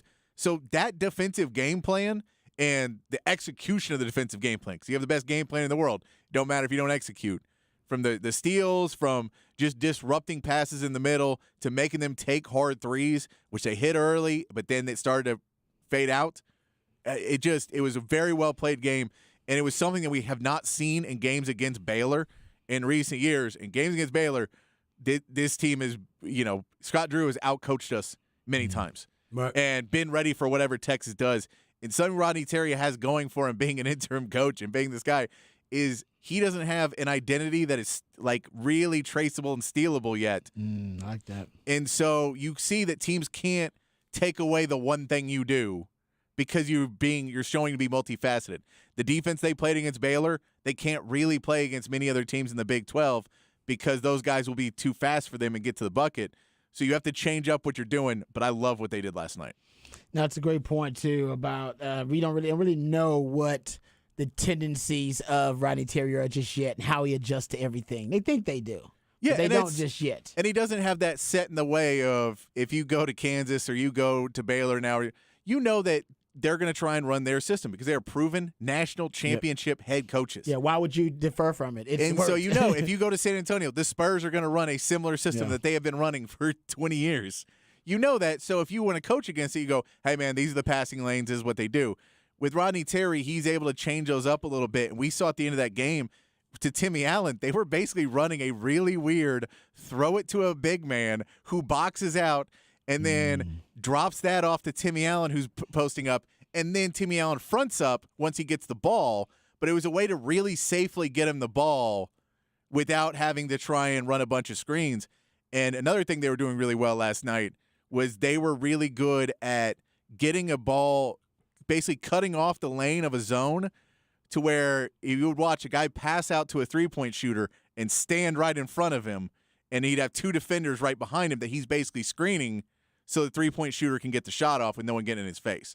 And they did that a lot of times in that game to get open threes. Yeah. No, and early on, I love just the Craig Way stat, so I just keep giving it. Baylor got hot early on from three-point range, and you thought, oh, man, this could end up being a long night if Baylor's going to be hitting threes like that. They hit 5 of their first 6 three-pointers from outside, and then they only hit 3 of their last 20 three-pointers from outside. Texas really ratcheted up their defensive intensity. So basically the first 9 minutes of the game, Baylor really was, they were hot from outside. Texas made it a point to make sure their perimeter defense was a priority for them, and it really made a huge difference. And everybody contributed to that too. And to the point you brought up about Dylan Mitchell, there was that sequence, I'm sure you guys remember it, where Dylan Mitchell has the dunk, then he has the block on the other end, and then comes back and almost gets the assist, but it ends up I think it was Dessou that went going to the free throw line. But that sequence showed you,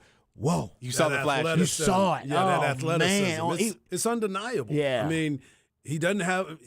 I heard Craig talk about this too. He was talking about Eddie Orr said that if he can develop a mid-range jumper, he's going to be deadly. Yeah. Because he's so long and he has that jumping ability that people will not be able to get up there to block his shot. That's people don't understand how important that is, especially with that length. That's why Kevin Durant is so effortless on the perimeter, because he's a natural guard. I mean, but he just happens to be 6'10". So damn But long. you can't get there to block it. There's not a shot that he can take that you can feel that you're going to be able to block it. And I think if he can get just a little mid-range, because he's got nice form at the free throw line, so you know it's there. It's just a matter of him being consistent. But I'll go back to it one more time before we move off of this. Tyrese Hunter is going to play a major role in the success or the failures of this team as the season continues to roll on, because his defensive presence was outstanding yesterday. The way he played yesterday defensively was huge, and you can see that he's not thinking, oh, I missed that shot. Oh, man, that shot right there is not falling. It don't matter. He's still shooting it up because he's getting good looks. He believes that they're going to end up falling, and I do too, because he is getting the shot that he wants. And I agree with you, too, that if he continues to play defense at this rate, it is only going to help his confidence in the offensive game, because the more you get steals, the more you get plays, the more you feel better about your game, the easier it is to play. So if you're trying to play and you're not – and they're scoring on you and you're not scoring, then you feel like you're not competing. But if you can go in that film room afterwards and be like, look at what you did there, look at what you did there, and you're like, oh, I'm a plus on the court. So now I only add it by scoring. It just helps the mental game. And we know what he can do. So, it's just a matter of time before it clicks on. You just hope it happens at the right time. Yeah. To your point about Dylan Mitchell Harden developing a mid-range game, hey, start hanging out with Timmy Allen more. Yeah, that's it. With mid-range Timmy, man, because he'll teach you about it, because his mid-range game is just nice. I love me some mid-range Timmy. Mid-range Timmy, man. And by the way, he got his hair braided back because Saturday. Oh, he did. Yeah, it did look we nice. Were like, I didn't even know he had hair like that. When he had a fro on Saturday, I was like, my man got a fro out there today. Gotta get it done, man. Gotta get the hair done. Just real quick, I know, Pat, you got something to say. Real quick, I did read the quote that Rodney Terry said that they run. Here's the quote: Timmy, a lot of times in our games, we're able to play through him. He calms us down. That's huge. Oh, yeah. That's your Timmy Tourniquet. Exactly. That's it. That he calms them down. He is, because he is. Yeah, he just plays a style of basketball that is very consistent normally, and it's very low risk. That's his. I like that's Patrick. that. That's Patrick's way of saying he's playing old man basketball. Exactly. Well, I hear Jeff Howe always says, I think it's a great point, but I bet if you looked at the analytics, he wouldn't be considered a great player analytically. But that's why I say when you look at it, when your eyes watching the game, you realize he is doing everything possible to help his team win. And the mid-range is the lost art of basketball. And it's one of those things. Yeah, you're like analytically, but I can tell you there's not a coach in basketball that doesn't want a guy like that on your team. Exactly. That you go, I can just put it in here, and this guy's good for what he does here. And unless he gets in that foul trouble, Right. that's the problem. Yep. But I will say this with Dylan Mitchell, too, is when you go the Kevin Durant thing, he needs to learn how to use his body like Kevin Durant. He's probably never going to put on big muscle. Right. But Kevin Durant is pretty effective in back to the basket basketball, where he's not posting up, pushing back, but in controlling his footwork and controlling his body to put you where he wants you to be able to spin and shoot over the top and that get where ball he wants off. to go. That's right. So that kind of footwork and just body control is something that it's hard to have at 18, 19 years old. Yep. And it just takes a while. Durant didn't have it while he was here either. But you can watch him now and go, all right, that's stuff to kind of work on during the offseason to try and get better. I will also mention Texas got help last night. Iowa State loses to Texas Tech. That's crazy. In After overtime? being up 23. 23, which now makes Texas. I mean, they're technically in lead at first right now, but they're Right. not Tied because with K-State. K-State, yeah. They're technically tied. They're tied with K-State. K-State played Kansas tonight, so if that game could give Texas full possession tonight. If not, they play them on Saturday. They have the chance to go control their own fate to get to the number one seed by Saturday, or get to number one in the conference. So I love that Texas is in that position. And it was a good gift by Texas Tech last night to get their first conference win. I don't know But how I the hell was- they I did was that. got that off their back. watching that game. That was Craig Way was watching it. He said, Oh yeah, we had Craig it watching on. it during the game. I said, Craig, Yeah. Craig, Listen, man. multiple screens up during the game. Craig Guy's Way- unbelievable. Me and Eddie might have had a basketball game on too. We know it just happens at the desk. Yeah, sure, I guess so, I but did a game with Craig Craig Way's Way. calling the game though while Oh, it's no, happening. we're not watching it hardcore during the game. Oh, I like, know, but there's still. timeouts, there's breaks. Still, that guy's the ultimate multitasker. I don't know how the hell he does that. I did a baseball game with Craig Way, and we were sitting there, and I looked over. Craig had his iPad on one game. He had his phone on another game. Exactly. And he was asking me if I had access so I could pull up another game on there. I was like, oh, yeah. Actually, I'm watching another game as well. And that's It was all amazing. Big 12 games at the Hey, time. you don't see it. Never of him, seems distracted. Of him talking Never. to Fran Fraschilla, but making it seem like he is just talking on the radio. Yep. So he is breaking down the Texas Tech game of telling people what it is, but he's literally talking to Fran Fraschilla, who's sitting right next to him. And he's talking to him, and he's like, and you're just like, man, how is he doing it where I'm listening to it? And He's I can see amazing, one man. thing, Yeah. but I'm listening to another. And no, It's amazing. it is amazing. Like I'm telling you, his multitasking ability is just it's otherworldly. That's It's why his freakish. mind is freaky to me. It like, is. It's amazing to me. I have problems right now. What'd you tell me the other day? I just said the just- exact same I thing. totally agree And with I'm you. like, hey, man, I was just trying to make sure Exactly. that I You're got like- the news right. There you go. I think you're looking at one screen. Craig Way's got 4 of them, calling the game, and then probably texting when somebody too. He does that during the game. Exactly. You'll text the game. You'll get a text from Craig sometimes during the game. You're going, I thought he was calling the game. I was like, how, text him how back. long is that delay? Exactly. How long is that No, delay? man, the man's got. I would say he's wasting his intellectual capacity. I know he's the best play-by-play guy in the business, but he'd be much better served working for an intelligence agency for this government, Exactly. for our country. Because I do think he's one of those guys help us track down terrorists and other stuff. I was watching Tulsa King today. I believe that he could be one of those ATF agents to Yeah, where he knows exactly. exactly, put everything together because he's seen it all. No doubt. If I was like a mob boss, I would make him my consigliere. Because he would just remember strange, weird stuff. Exactly. He'd be able to give me counsel and advice. Yep. He could work in the crime world as an underboss, or he could work for the government as an intelligence agent. I just don't know which one. But thankfully for us, he's our play-by-play guy. That's exactly He's the right. voice of the Longhorns. He's the voice And you of know the what? Longhorns. Maybe he does do that. I would say Craig Way could easily be a spy because he travels a lot. So if he just needs to do stuff, little shady stuff in between, like exchange briefcases and assassinate people, he does that really quick and gets right back on the plane or driving in the car and does what he needs to do. And then you realize that's not really a Comrex.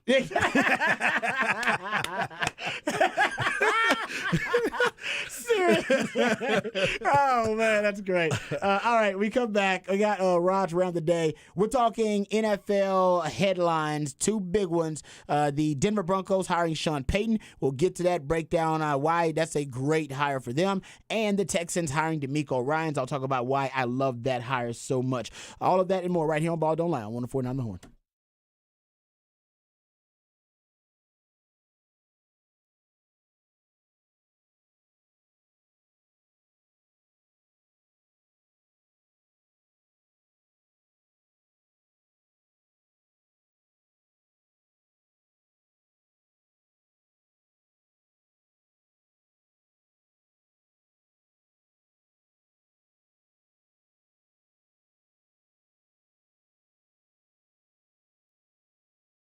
Hey, what's up, folks? Lifetime Longhorn Rod Babers here. Let me tell you about Twin Peaks because it's one of my favorite places. Be one of your favorite places, too. Now, the happy hour at Twin Peaks is better than any happy hour in the city. From 2 to 7, Monday through Friday, you can go ahead and check out their happy hour. And if you're a baller on a budget like me, you'll love it even more. $1 off all wine, liquor, cheap shots, and freezing cold 29-degree draft brews. And if you're feeling a little peckish, you'll get $2, $4, and $6 appetizers available during happy hour at my friends at Twin Peaks. So go check it out. If you love great food, you'll love their menu. It's a scratch menu. Every delicious dish on the menu is made from scratch. So if you're thinking about a new favorite spot for lunch, dinner, or those late night eats, don't forget about Twin Peaks. Go check out TwinPeaksRestaurant.com to find out more about these specials happening at your local Twin Peaks, the San Marcos location, the Stastny location, or the Round Rock location. That's Twin Peaks, eats, drinks, and scenic views.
All right, welcome back to Ball Don't Lie and Raj Rant of the Day. I want to talk about these two coaching hires that have been made in the NFL. First by the Texans here close to home, and then we'll get to the Denver Broncos hiring Sean Payton.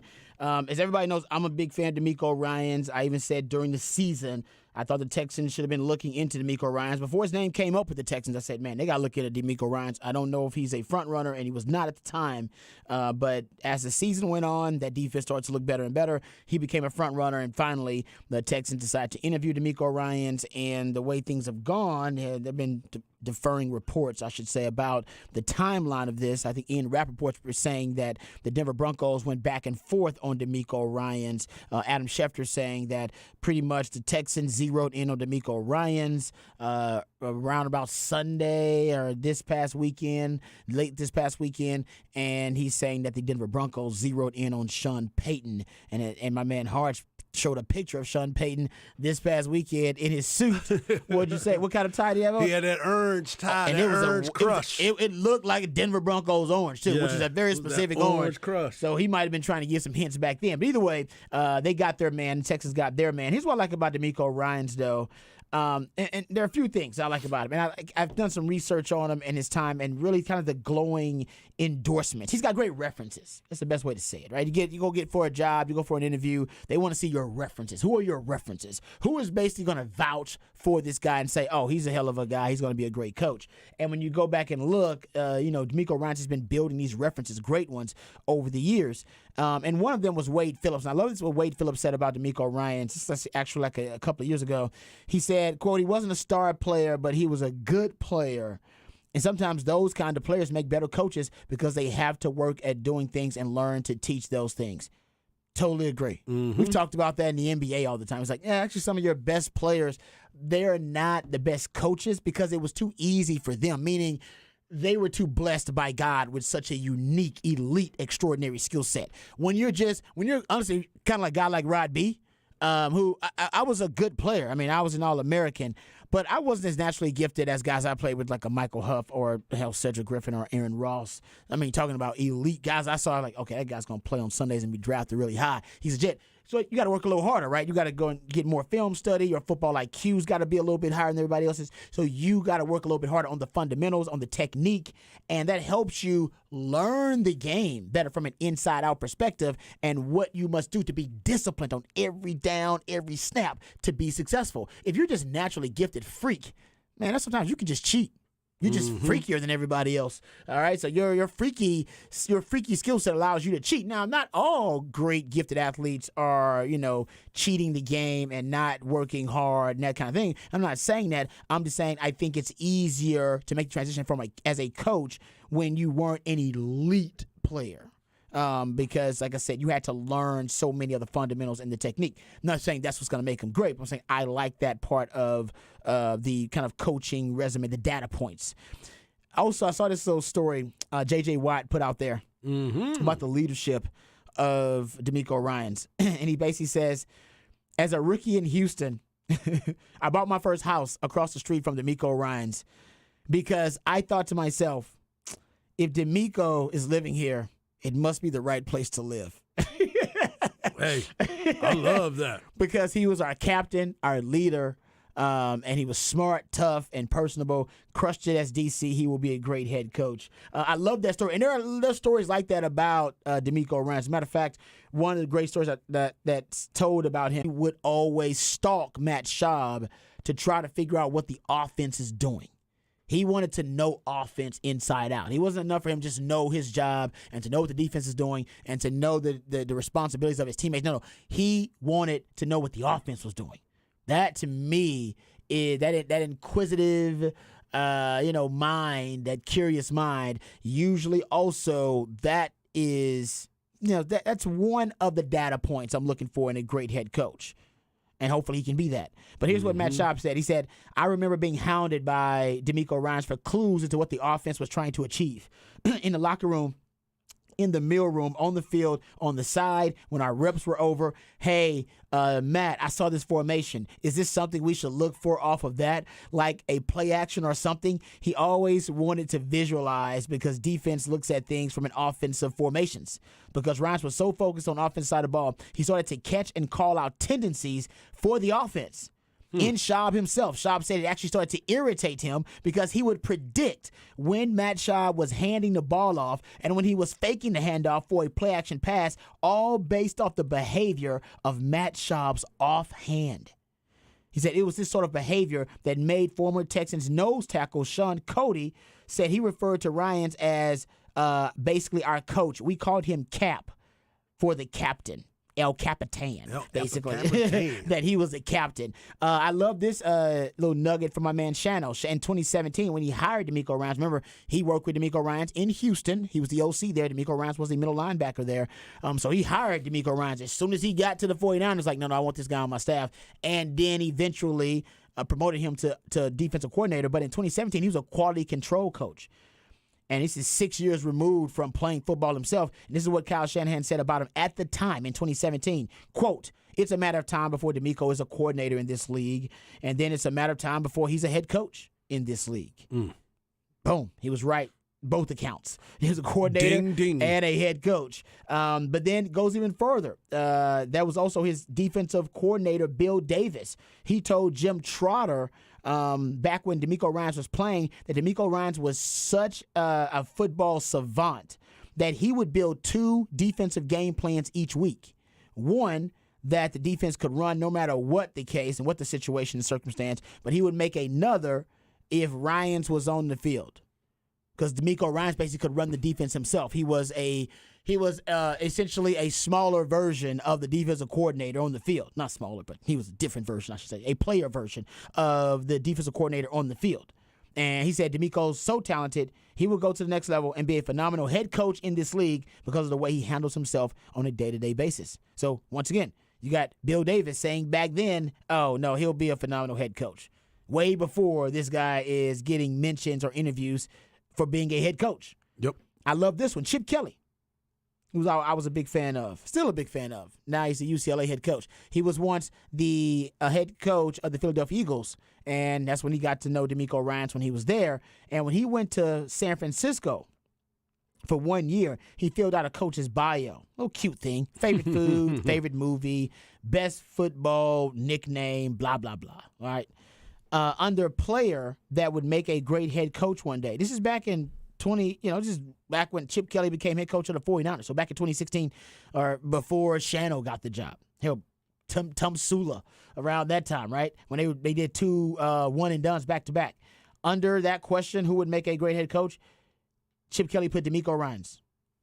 And a few years later, Chip Kelly told The Athletic, quote, it wouldn't surprise me if DeMeco became president. He was a big DeMeco Ryans fan. As a matter of fact, Chip Kelly used to call DeMeco Ryans Mufasa because he was the king. Because he was the king of the jungle, called the Mufasa. And at the time, they drafted what essentially was his Simba because Jordan Hicks was drafted as a rookie in 2015, I believe, by them. And at the time, DeMeco Ryans was dealing with a ruptured Achilles tendon, so he couldn't play and he was not going to play. And Jordan Hicks, to this day, if you ask him what player or coach has taught you the most about the NFL and about being NFL linebacker, he says DeMeco Ryans. Because DeMeco Ryans was basically hurt, so he was basically a coach at the time, and Jordan Hicks was a rookie, and he was just spitting knowledge at him, just dropping science on this young buck. Play after play. Jordan Hicks said I would go to the sideline and just get, he said I was just drinking through a fire hose. He just get all this information from DeMeco Ryans about details, about, hand placement, about technique and foundation. Turns out Jordan Hicks is now an NFL veteran going on how many years? Going on 8-9 years, something like that in the league. I don't know how many years. It seems to be getting better. And getting better. Yeah. And DeMeco Ryans was a part of that foundation for a young Jordan Hicks. And so you have all of these different instances of coaches going on the record, references who have said over time, before he was even mentioned in head coaching conversations, oh, this guy's going to be a hell of a head coach. Mm-hmm. That's where he's going. That's part of what when I'm doing my research, part of what gave me a lot of confidence and optimism that DeMeco Ryans was worth a shot. Is he going to be a success? Nobody knows. We don't know. You never know. You never know. My 3 biggest questions are: who's the OC, who's the quarterback coach, and who's your assistant head coach, because he doesn't have any head coaching experience. But other than that, I do feel like you're going to be better off. Even if he doesn't win and you're not winning a ton of games right away, I think you'll be better off because you'll change the culture, because he's going to bring credibility back to the Texans as it relates to the community and their community involvement and the community investment with fans, because all of the players will come back and they love him, like Andre Johnson and J.J. Watt. But also, I think he will rebuild your defense to becoming a damn good defense. You got pieces, by the way. I mean, you got Jalen Petrie on that defense. Hell, Jalen Petrie, people don't talk about it, but Jalen Petrie, it basically was one of the NFL leading tacklers. He led all safeties with 155 plays made as a rookie. Bringing the pain. Yeah, I mean, he's a damn good player. And they got Christian Harris, who he had issues with, kind of broken tackles, but he was a damn good player for him. They ended up with, I think the Texans had 6 rookies starting by the end of the year. And a lot of those were on defense with Derek Stingley and Jalen Petrie. And Derek Stingley, like you said, got a lockdown corner to work with, too. So there's some pieces for the Texans. And you got $40 million in cap space. And you got 12 picks in the draft, 6 in the top 100. There's a lot of building blocks in place, so I'm excited about DeMeco Ryans. I think they might have got the right guy for the job. The question is, can he deal with the dysfunction of the Texans, and will he start to change the culture of that organization? Because that ultimately is what they're going to need to do to be a championship team. Yeah, I'm all in on this hire. I told you that from the very beginning. Since you started talking about him, I watched him throughout his career. I thought he was a damn good linebacker with the Texans, and even better linebacker when he was with the Philadelphia Eagles. And then I started watching his career as it was going in the places that he was at, because like you, I went and looked up all of his stops and where he started at and how he got to this position. The dude is the face of your organization, and that is the one thing that I believe the Texans were missing out on. I mean, Lovie Smith, love him, but he's an older coach. He's been around the league. He's done some different things. He was a stopgap. We already knew what David Culley was when he took the job, because that was his first coaching job, and he had been a lifer in the league anyway, and the Texans were trying to position everything and thinking, hey, we got Bill O'Brien out of here. We need somebody to fill this void. He's a safe pick. Now this is the time for you to build. This is something to get the city back behind you. You got all these former players there. Patrick talked about this before. All of a sudden, you saw Andre Johnson back around the facility. Now you're making moves to get people back engaged in the football there. I think this was a great hire. I think he's going to do an unbelievable job. But to your point, I'm still looking for that phone call to Eric Public Bieniemy. I need Eric Public Bieniemy on that sideline. That'd be big, man. That will help him out a lot. Yeah, and I want to see if they start finding a few players to invest in to try and build. I think if you're going to try and build any culture there, you got to get away from these mercenary deals for everybody and just trying to coast by year. And this hire, and you hope that 6 years means something, that they're actually going to have a plan going forward. Because I think Caserio was drafted well. I don't think he's had a plan of how to rebuild other than, hey, man, we'll get lucky in the draft one year and get that guy. And once we get that guy, then I'll build. Like, you can't. Yeah. You got to try and go forward and build around it, and then hopefully you get that guy in there. But if you just wait for the guy, by the time the guy's window closes, you're not there. I'm with you. Yep. I think your guys are your 2 tackles on offense. Damian Pierce is a guy you can build around. Defensively, Derek Stingley is a guy you're building around. Jalen Petrie's a guy you're building around.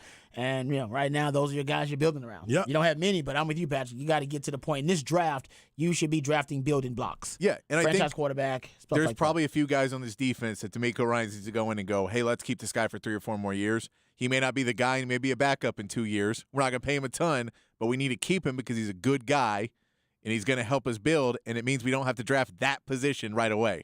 We can go fill these other places, and he's a great stopgap for us until we can. We have luxury to go pick up another D tackle or whoever it is. Yeah, I think he needs to find a few of those guys and give him a contract now to stabilize some of the unrest, and maybe that'll help them get some free agents too Because if I'm a free agent, I probably don't want to go to a place that's only offering 1 2-year deals. Yeah. No, I totally agree with that. It's a good point. All right, we come back. We'll get into another off of the record. This school lunch lady, man, she pulled a stunt for the ages. We'll talk about this and more right here on Ball Don't Lie on 104.9 The Horn.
Welcome back to Ball Don't Lie, right here on 104.9 The Horn. It is a Top of the Charts Tuesday right here on Ball Don't Lie. We play jams that reach the top of the Billboard charts on this day in history. And I know what this jam is. It's getting ready to drop, ain't it?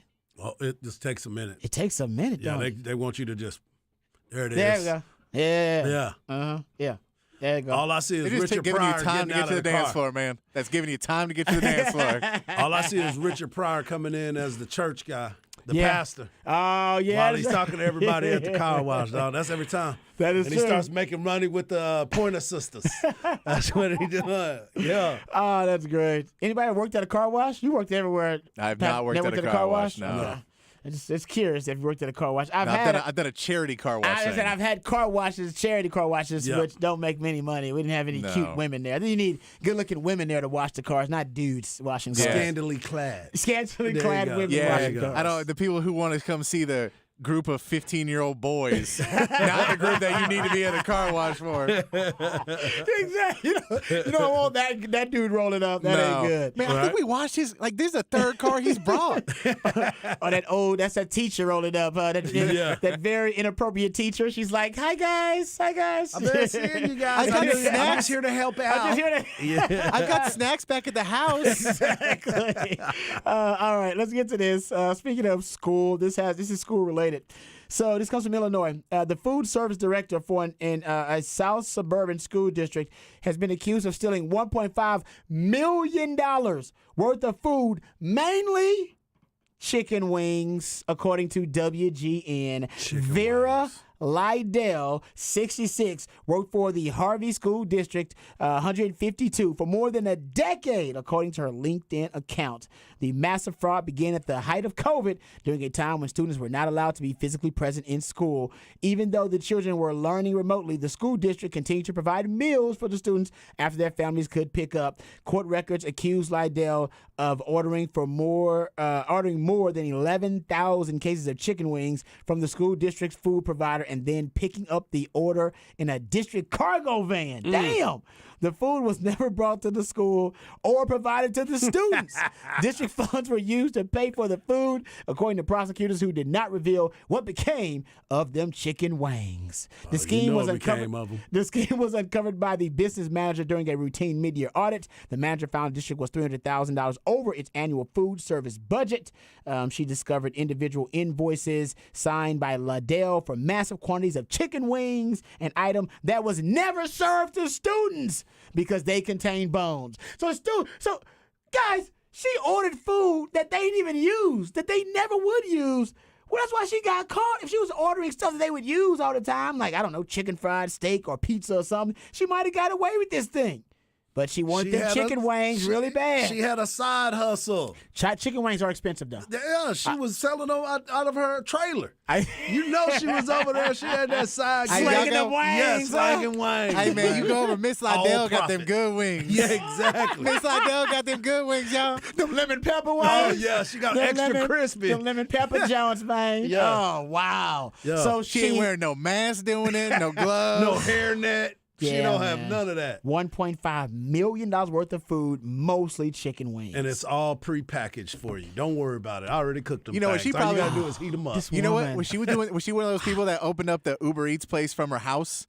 Like, do you hear, during COVID, people were doing that Oh, stuff? yeah, that's she right. might have That's been, right. man. Because That's what do you right. do with all that food? You got to, that's Like, the you thing. can't eat all yourself. Because everyone was doing that. Like, so all the restaurants were closed down. So people were just opening up like little restaurants. And then Uber Eats would just go to your house. Pop-up restaurants. And you would serve it, but you would make it a name and everything to seem like it was a real place. That's a great idea. The best one was Chuck E. Cheese.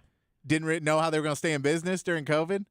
So they made up a fake name of a pizza place and continued to sell pizza on Uber Eats and like Lyft and all that. What's the name of the pizza place? But it was something that was like an Italian name to make it seem nicer, and built this whole fake restaurant. Did it work? Yeah, and people were mad when they found out. Why were they mad? Because they realized they had been duped into thinking Chuck E. Cheese pizza was good. That's on and they you. were like, you just tasteless people ordering this. Like, oh, did you get Vincenzo's? And you know- oh, Vincenzo's? And you notice that the employees on the Yelp reviews. I'm like, Yeah, this is awesome pizza. Best pizza I've ever had. Be sure to tip 5 the delivery stars. driver. 5 stars. 5 stars. Yeah. Oh, wow. But, man, I've said it before, though. Chicken wings have become America's new, like, a national dish. It's chicken. Yep. And chicken wing is chicken, period. It's not about chicken wings. It's just chicken. People love chicken in this country. I found chicken stats for you. Chicken consumption has grown 70% in this country since 1990. But basically, if you look at beef and pork consumption, they've stayed relatively level. Yep. Since in that same time span. And how about this little chicken stat for you? Farm chickens account for 23 billion of the 30 billion land animals living on farms today. I like it. That's how obsessed we are with chicken. So there's a lot of chicken out there. I don't know why there are chicken shortages, because there's a ton of chicken out there. But there you go. I don't know why. And frying chicken is always linked to black people stereotypically. Man, what? And I don't know why, because America, and Chick-fil-A has proven it, Y'all all love chicken. And matter of fact, y'all love fried chicken because all it is fried chicken, those bigoted bites of joy. For the record, Pasquale's Pizza and Wings. There it is. There it is. Somebody just tweeted it. Text it to us. Pasquale's Pizza and Wings Hey, it worked out. Oh, was somebody else- high-end pizza. By the way, Pasquale, the name of the chef in the animatronic band. There it is. Chuck E. Cheese. Is that for real? They Is that- didn't even hide it. It's that hidden in real? plain sight. Yes. Wow. And they did it. And they, yeah. So if you ate Pasquale's over the lockdown. I want a review. Let me know how Pasquale's was. Was it good? It's like that commercial. If you ate Pasquale's over the week, Hey, You maybe might that was be- where the wings were going. you might 'Cause be they were in pizza for a and wings. settlement. You might be in for a settlement. Wow. Yeah, pizza and wings should have got together. That'd have been a great combo. Miss Maybe they- Lydell's over there at Pasquale's. Wow. That's yeah. like rap music. Miss Like you Lydell. said, everybody loves chicken, just like everybody loves rap music. It's not only consumed by one race. This is true. It's consumed by everybody. It's very true. Yeah, Yeah. it's a great point. Otherwise, it wouldn't be so damn popular. It wouldn't be popular. There you go. There it I love is. that. All right, we come back. We'll get into the big news from the NFL that Sean Payton's been hired by the Denver Broncos. We'll get to that. And also, Big 12 football schedule released. We'll get to the details about that. Jam-packed right here on Ball Don't Lie on 104.9 The Horn.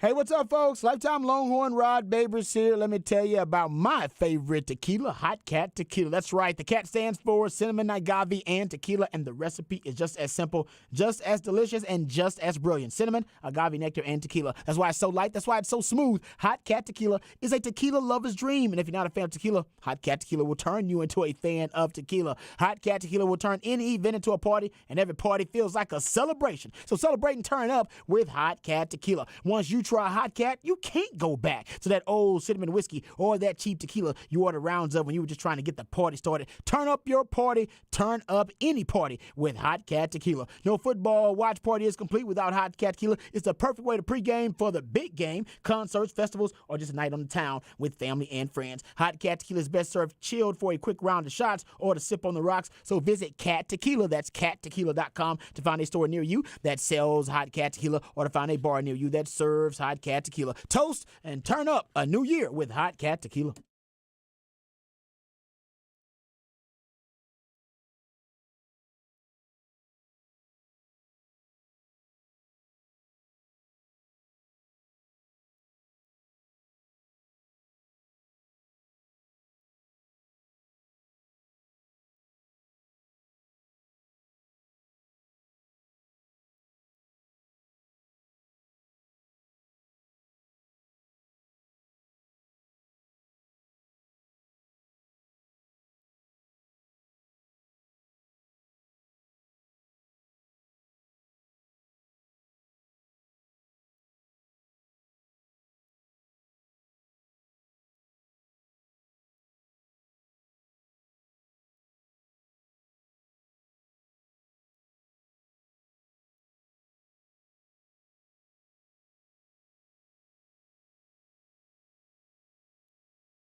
Welcome back to Ball Don't Lie right here on 104.9 The Horn. Top of the charts Tuesday. That's when my man Patrick plays jams. I reached the top of the Billboard charts on this day in history.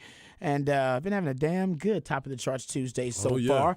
We got one more hour left in the show, so I hope everybody out there is being safe. So please make sure if you are on the roads, only if it's necessary, absolutely necessary. But if you're on the roads, please be safe out there. And thanks to everybody who decide to check us out today because we know it's inclement weather and you could be doing a lot of other things, so we appreciate you joining us. Lots of breaking news, tons of it. We'll get to it here, and also we'll get to the Big 12 football schedule being released, get to the details of that, and give you the breakdown.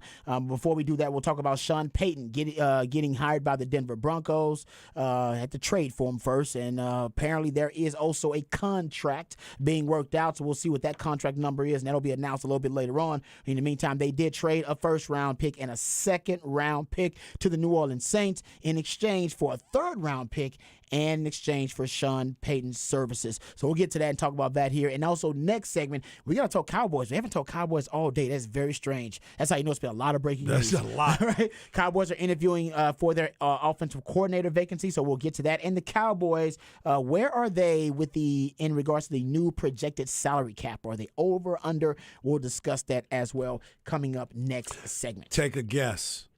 Yeah. Well, the strange thing is with Catboy, you would think they'd be under. Yeah. And they're not. Not even close. So we'll get to that and talk about that coming up a little bit later on. But before we get to the Big 12 schedule, gentlemen, let's spend a couple of minutes breaking down this Sean Payton hire because I know there are some people. We had this discussion. I don't know if we had it. Maybe I did it for Raj Round the day before we became an official show for Ball Don't Lie. I remember talking to Cowboys fans about this, that the resume between Sean Payton and Mike McCarthy was very similar. Right.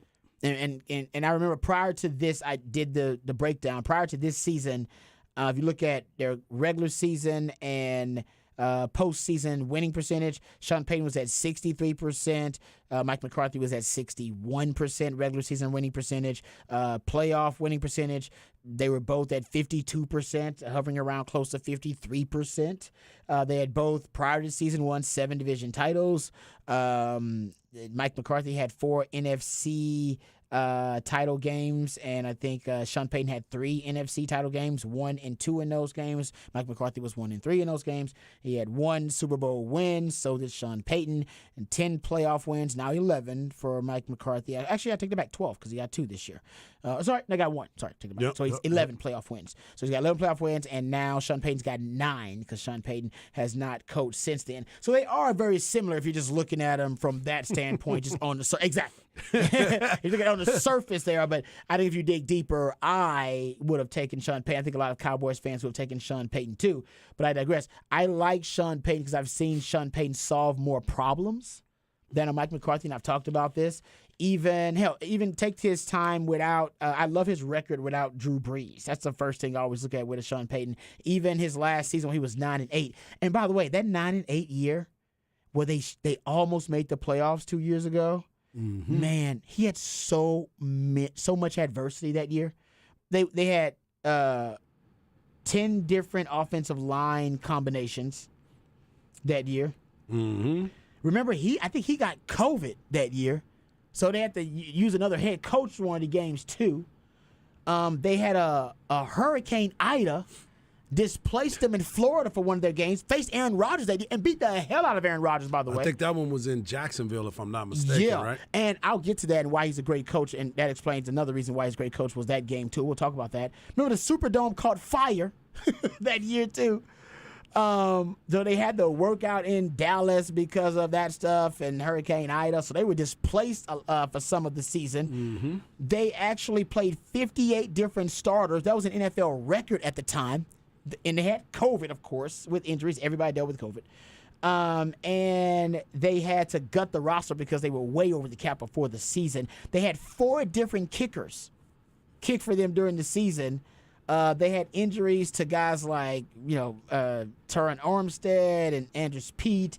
Hell, guys on their offensive line missed 25 games combined. I mean, they were just a disaster. Right. Still went 9-8. And had a chance to make the playoffs, and I thought they were going to do it.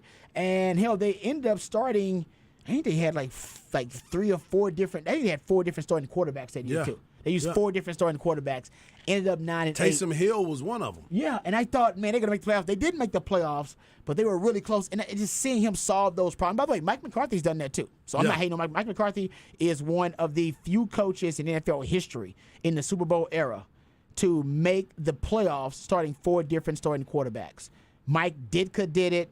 Hell, Mike Ditka actually did it 3 times. He's a freak. 84, 86, and 87. Mike Shanahan did it with the Denver Broncos in 03. I think also, Mike McCarthy did it in 2013. He's one of the guys. Bill O'Brien did it. Bill O'Brien did it in 2015. Wild Bill. And the Browns did it in 1988, and I forget who the head coach was. It's the top of I missed off the top of my head, but it was actually a really good coach. My point is, I think Sean Payton's a good coach. I think Mike McCarthy's a good coach. I think Sean Payton's a better coach. I think I've seen him solve more problems. Even when he brought in a Drew Brees with him and turned Drew Brees help Drew Brees become a Hall of Fame quarterback. That's part of it too. I mean, getting with the Green Bay Packers, one of the notoriously one of the most well-run organizations in all of sports, in the history of sports, is very different than coming to the New Orleans Saints, who prior to Sean Payton coming there had only 2 winning seasons and 1 playoff appearance in the previous 13 years before he got there. That's going to Green Bay and going to New Orleans were very different things at the time. Yeah. And I think Sean Payton did a better job of reviving that culture than Mike McCarthy did of reviving the Green Bay culture, because it didn't need that much reviving. Agreed. It's Green Bay. It was Green Bay. Yeah, it's tradition like no other. They had a first-round quarterback ready there for you in Aaron Rodgers. It's like the Masters. It's a tradition like no other. Exactly. Green Bay is title town. Exactly. They're going to be just fine no matter who gets that job. As we saw when LaFleur got the job, what was it, 13-3, 13-3 back-to-back years? On, I mean, they were fine. It's Green Bay. Yeah, it was Green Bay. So I'm with you on that. And, the thing that what made me really buy in to Sean Payton was the way that his intensity as a head coach. He's very intense. He knows exactly what to get out of his team, and he lives on the edge a little bit. He was part of Bounty Gate, and they went out there and did some crazy things at that time, and he was at the helm, and he ended up paying the cost to be out of the game because of what happened, because like anything else, if you're the head of the snake, you're the one that's got to get it chopped off. So that's what ended up happening. But then he came right back and brought that team back to another winning season, had a lot of success. He just gets it. He gets it. And I think he's going to do a great job. Now, my biggest question is, because when Patrick brought this up a little while ago, how do you think this is going to work with Russell Wilson? I mean, he's similar stature of Drew Brees. Made it work. Drew Brees wasn't a guy that wasn't running around. He wasn't a scrambler. I personally believe it's best for Russell Wilson. When Russell Wilson is good, he's moving around out of the pocket and creating plays with his legs. I know that's not how you should play every single game, but I get it. How is this going to benefit Russell Wilson? Because that's going to be the biggest question. I don't care who it is. He's not going nowhere. I actually think, though. No, that's a great point. It's a great question. I actually now feel a lot better about Russell Wilson's decline, or at least a perceived decline, now that Sean Payton has signed up with the Broncos. If Sean Payton believes that he can resuscitate Russell Wilson, I believe Sean Payton. I do. I have faith in Sean. I do, and I'm not saying he can't, because what I saw, it looked bad. It looked, it looked like Russell Wilson. Terrible. Yeah, he looks like Russell Wilson is at the end of the line when it comes to his NFL career. But man, when we've seen what Sean Payton has done with different quarterbacks over time. I just pointed out his record without Drew Brees was 17-12, which is really impressive for without having your kind of franchise quarterback. We've seen him make it work with different types of quarterbacks. And I think he can make it work with the Russell Wilson, because we still don't know if it was Nathaniel Hackett's system. Right. That was the reason that Russell Wilson so perceived to drop off. Exactly. Right. Yeah, you're right about that. So right. So we just don't really know. I am going to have faith in Sean Payton, because I think Sean Payton's a hell of a coach. He's one of the most creative coaches in the NFL. I once saw, because we know, like, nobody in the NFL at the time when Sean Payton was there had more personnel packages than Sean Payton. I remember reading a quote from Dirk Cutter, who was the head coach of the Tampa Bay Bucks. Oh, and thanks, BD. Marty Schottenheimer was the coach of the Browns in '88. Thank you for that, BD. Good point. Forgot about that. Yes. So I was talking about all the coaches who were able to lead their teams to the playoffs, starting at least 4 different starting quarterbacks.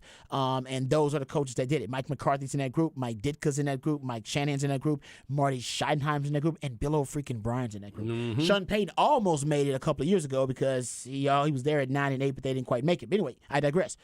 Dirk Cutter once claimed that the Saints had 28 personnel groupings that he counted.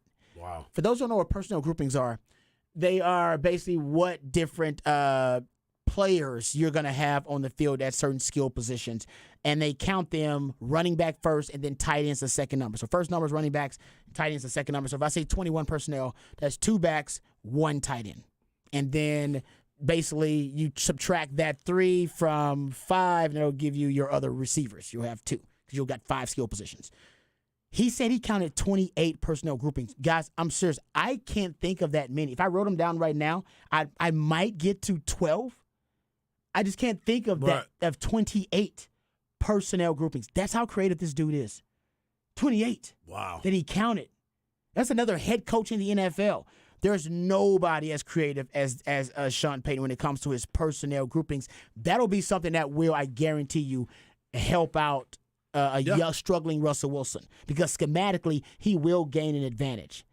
One of my favorite Sean Payton stories is the story of Hurricane Ida displacing them for that game against Green Bay in 2021. So they have Hurricane Ida, and they tell the Saints, hey, it was a home game for you, so you can pick, anywhere in the country. We'll give you different options. You can pick where there's a safe place for you guys to play. And Mickey Loomis, the general manager, at the time, he said, we're conscious of everything when it comes to preparing for an opponent. There's just so many variables. I don't want to get into all the variables. The main thing is to have a suitable place to play that both teams have access to. And the Saints were practicing in Dallas at the time. And the Saints were hosting the Packers, I think, on September 12th or something like that. The Saints chose Jacksonville, I believe, to have their game. I think it was Jacksonville. Yeah, they chose Jacksonville. And after the research, I'll give you the numbers first. So they play Aaron Rodgers. Aaron Rodgers has one of his worst games as a starting quarterback in the NFL. He was terrible. He threw for 133 yards, two interceptions. He was 15 of 28. They put Jordan Love in the game. That's how bad it was. How often have you seen Aaron Rodgers get benched and put in Jordan Love? That's how bad he was in that game. He had a 36.8 passer rating. It was the 4th worst in his career in that game. And by the way, the secondary for the Saints was actually hobbled. They're dealing with injuries in the secondary for that game. And he talked to Sean Payton about it after the game, and it was like, so why'd you choose Jacksonville of all places? And the Saints basically said they considered every detail when they put together their game plan and when they chose Jacksonville as a temporary home stadium. The research they had done showed that all 3 Florida stadiums were available, and the Saints figured the state's heat and humidity had caused problems for Aaron Rodgers. His record in Florida prior to that was 3-4, and he had a 78 passer rating every time he played in Florida. And they figured, well, let's make him play in Florida, somewhere where he struggled. So the Saints began looking at which site would give them the closest thing to a home field advantage based on those analytical stats, and they were concerned Tampa or Miami would serve as a potential destination location for the Packers. So they didn't want Packers fans going there, so they didn't want to choose Tampa or Miami because Green Bay fans were getting flights. It was easier to get flights there. Right. Based on their research. So they chose a place where it was tougher for Green Bay Packers fans to get flights and chose a place that also, when they cross-referenced it simultaneously, was one of the toughest places for Aaron Rodgers to play. And based on that information, they chose Jacksonville. I remember that. Because it was really hard for the fans to get there. And turns out, it was money. Research. That's coaching. Yeah, that's research.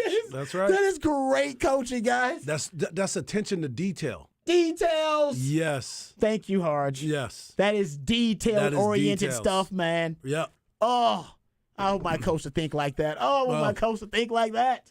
And that's Denver why fans should be happy. That's why now. I think he's better than Mike McCarthy. It's little things like Mike McCarthy's a damn good coach, by the way. I just think he's a better coach. That's all. And a lot of people would agree with you. I mean, that's why everybody's been trying to get him from day one. Since he decided he was going to take a break from the game, everybody was been calling him because they felt that they had something that would help him decide to come and coach them because they can go to the next level. And I want to talk about that just a little bit too. So when you look at the roster that he's going to have on the offensive side of the ball, the defense we know about, but on the offensive side of the ball, you got Cortland Sutton, you got Tim Patrick, and you got Jared Jeudy. But you also have KJ Hamler, and you have Kendall Hinton, who's one of the wide receivers, and they can all run. They can run. They can run. And then you look in the backfield, you have Javonte Williams. He ended up getting hurt, but he was going to be – he's the kid from North Carolina, top-of-the-line running back that can pound it. And you had Latavius Murray, who, by the way, used to be a New Orleans Saints player. That's right. So he knows great him point. as well. Nice nugget. You also got Chase Edmonds, you got Mike Boone, and you got Marlon Mack that are all there. But then you sit here and we were talking about their defense and how they're talented enough. They are, man. And they need to make sure that they keep it going. You got in the secondary alone, you got Patrick Surtain Jr.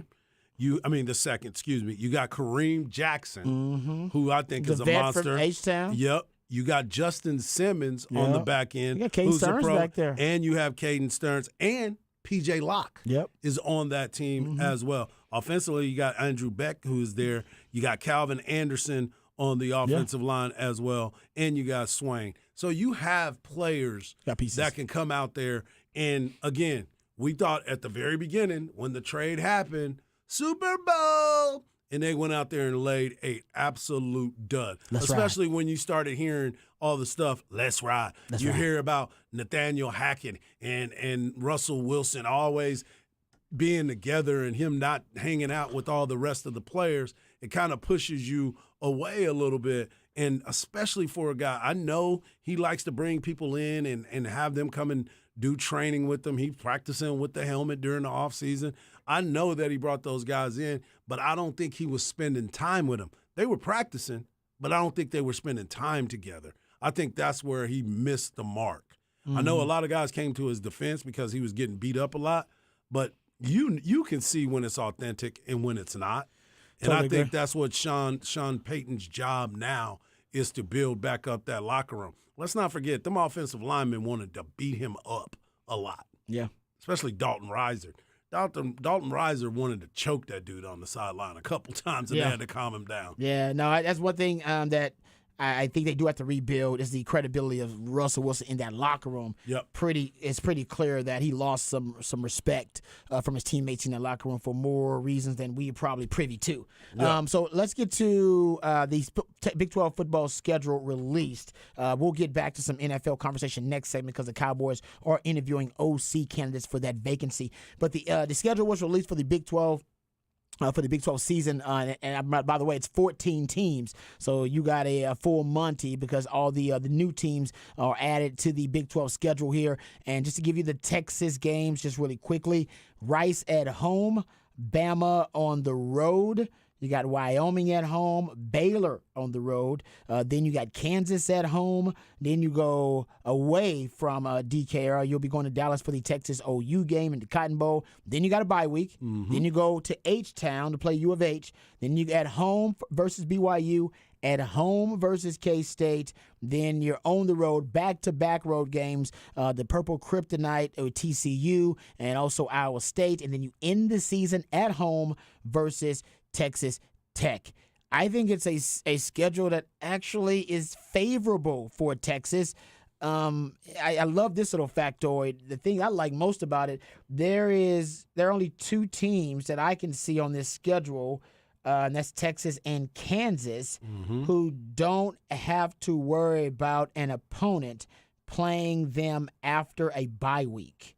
Right. So basically everybody except Texas and Kansas will face an opponent, all right, after a bye week.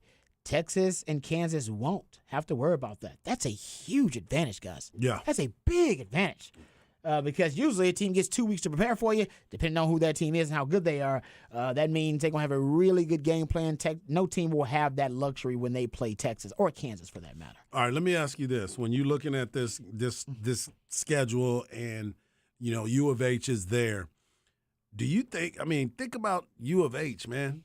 That is not the biggest stadium to be able to hold all of these UT fans. They did some renovations on it recently, but I don't know what it holds. I don't know, but they did renovations, but I don't know what it holds. Yeah, I'm just thinking about some of these road trips. Obviously, there's only one that Texas doesn't normally make at all, besides Alabama. But U of H, going to U of H, I'm just trying to figure out the capacity of that place and how intense it's going to be. Because don't forget, Texas has a huge following at U of H. In the city of Houston. Oh, no question. Just think about all those people that are going to be there. It's at 40,000 now, but I think their renovations were supposed to get it up to 60,000. But the renovations haven't started yet, or not finished, I should say. Yeah, this is going to be interesting. Yeah, so right now they're at a little over 40,000. I think they can fit 43,000 in there. Okay. The record attendance is 42,822.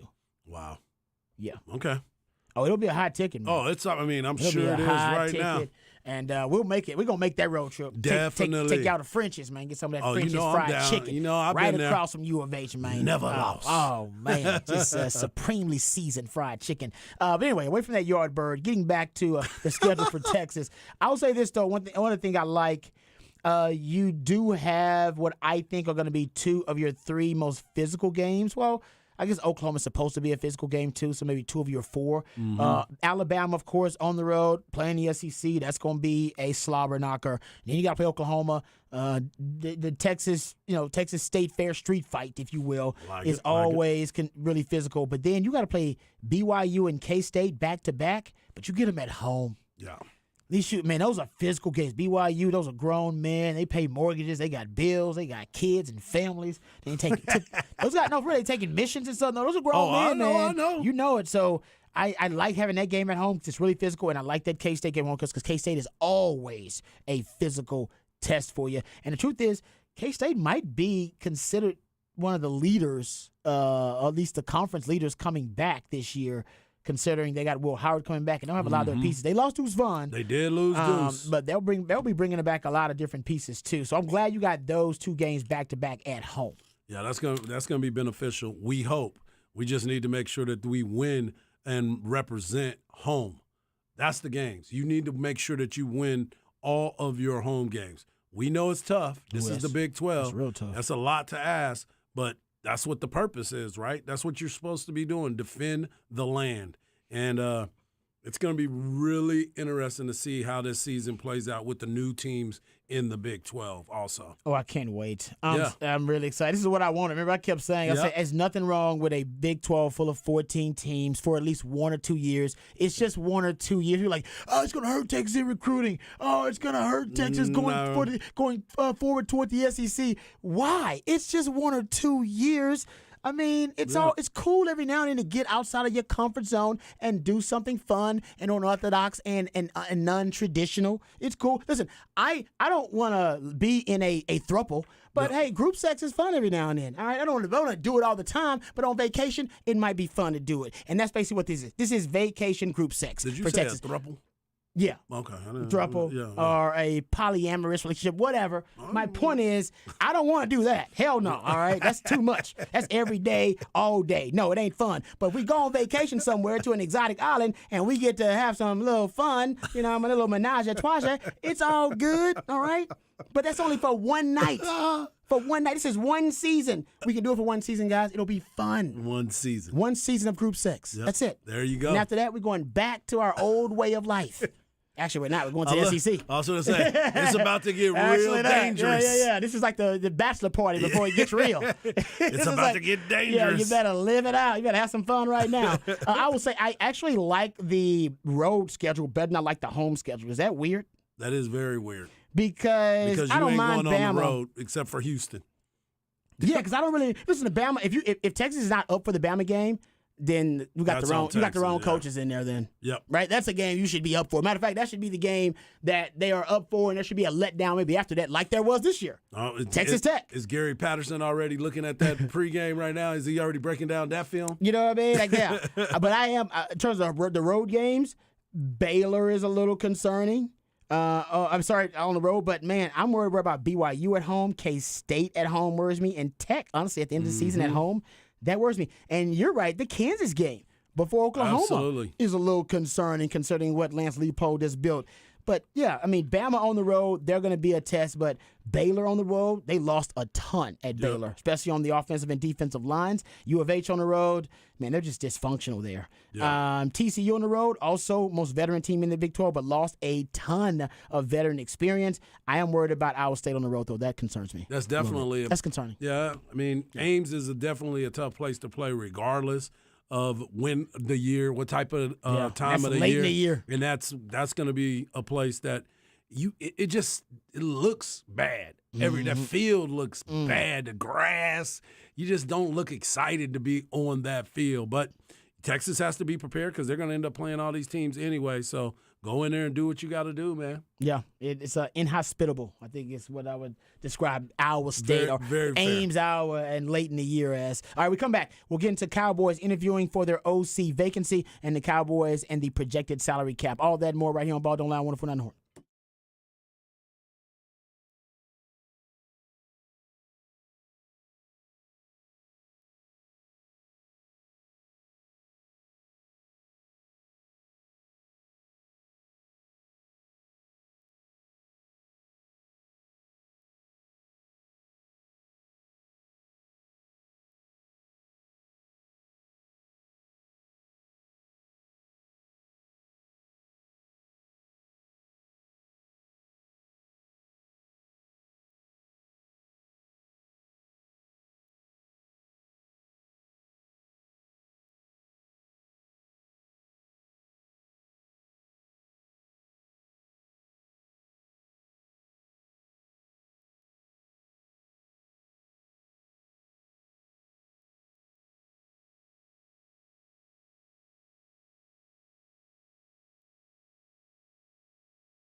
All right, welcome back to Ball Don't Lie right here on 104.9 The Horn. Top of the charts Tuesday. We play Jams to reach the top of the Billboard charts on this day in history.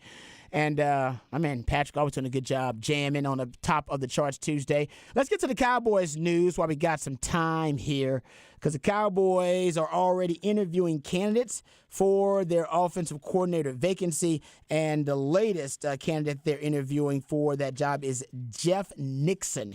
He is the running backs coach and assistant head coach of the Carolina Panthers. He was most recently an interim offensive coordinator when they fired Joe Brady, but then he went back to being a running backs coach. Did a great job this year with Deontay Foreman and with Chuba Hubbard as that running back, that backfield, I should say, for the Carolina Panthers, and he is now being considered for the OC position with the Cowboys. What say you, Harge, as a Cowboys fan?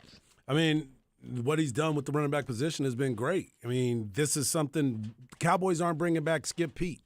So he was the running backs coach. So they're going to need to fill that position as well. There's a lot of positions that the Cowboys are going to have to fill. And if he just happens to be an offensive coordinator, I'm still in the camp of Joe Brady. I'm still looking at Joe Brady because I know Joe Brady. I've seen what he's done.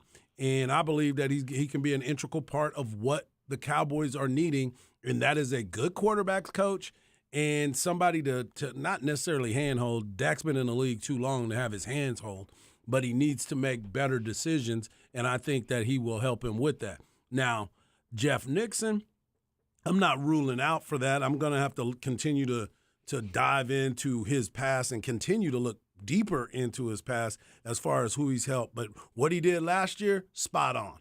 Spot on what he did with Deontay Foreman and Chuba Hubbard. Yeah, I think he did a great job last year. Yeah, the Cowboys, I mean, I've always said this, they should interview as many candidates as possible. And I've said if I was a head coach, if I have a vacancy anywhere on my staff, I'll probably interview 20 to 25 candidates. Everybody goes, that's crazy. That's ludicrous. That's way too high of a number. I am interviewing candidates not only to see who's the best available candidate, I'm also interviewing candidates because I am stealing information. This is about, to me, it's about, I'm almost espionage, if you will. I'll bring these candidates in from different organizations around the league. They'll tell me exactly what I want to know, answer all my questions about that specific team, that scheme, that coach, all because they want the job. And then I'll say, all right, I'll give you a call later. And I would build a database of information, nuggets, about tidbits, about coaches, about players, about rosters, and about different ideologies and philosophies about how to build a roster and build a team from the top down and from the down up.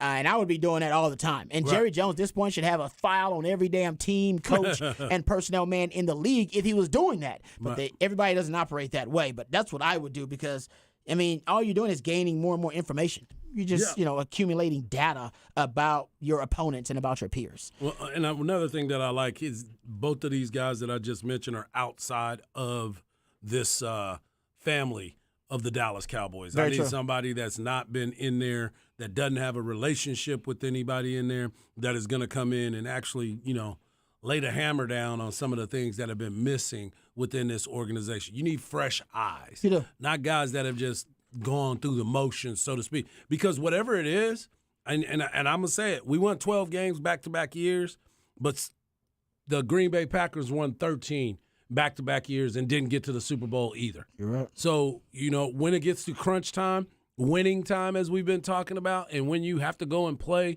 against the upper echelon, there has to be adjustments that are made, and I haven't seen any adjustments from the Cowboys throughout this process. So I would like somebody to come in and just bring a whole new, fresh set of eyes that can dissect the Cowboys, and maybe even somebody that's been coaching against them, that know their weaknesses and try to exploit them as well. It's a great point because if I'm not mistaken, I believe Scott Linehan was also an in-house hire. He had been with the organization as their pass game coordinator, and then they just promoted him to offensive coordinator. Not saying anything's wrong with that. That happens a lot in the NFL, but that would mean that Kellen Moore was also in-house hire. So, I mean, your last two offensive coordinators were in-house hires. Nothing wrong with that. But I think I agree with Horace that maybe to break up the tendency, to break up the monotony of always hiring in-house. I think it's a little lazy to expand the search, expand the interviewing process. Like I said, interview as many candidates as possible, even if you're just stealing information and trying to accumulate data, but still try to see who the actual best available candidate is. Agree. And then make your decision from there. And, this is because the Cowboys have been such an unorthodox hierarchy. Keep in mind and this goes to why it's going to be tough for Mike McCarthy to just implement his system. Even when Scott Linehan was there and Tony Romo was there as the starting quarterback, Bryce Butler, I believe, tells the story that when he got to the Cowboys, they were so unique that he had never seen it before. A quarterback actually install the playbook and the plays in the offense. It was not Scott Linehan. He said when he got there, Romo was installing everything. He was giving everybody all of their install, receivers, everybody. He said that was the strangest thing. He said, and here's his quote, Tony Romo was the guy that installed the plays during the meetings during the week.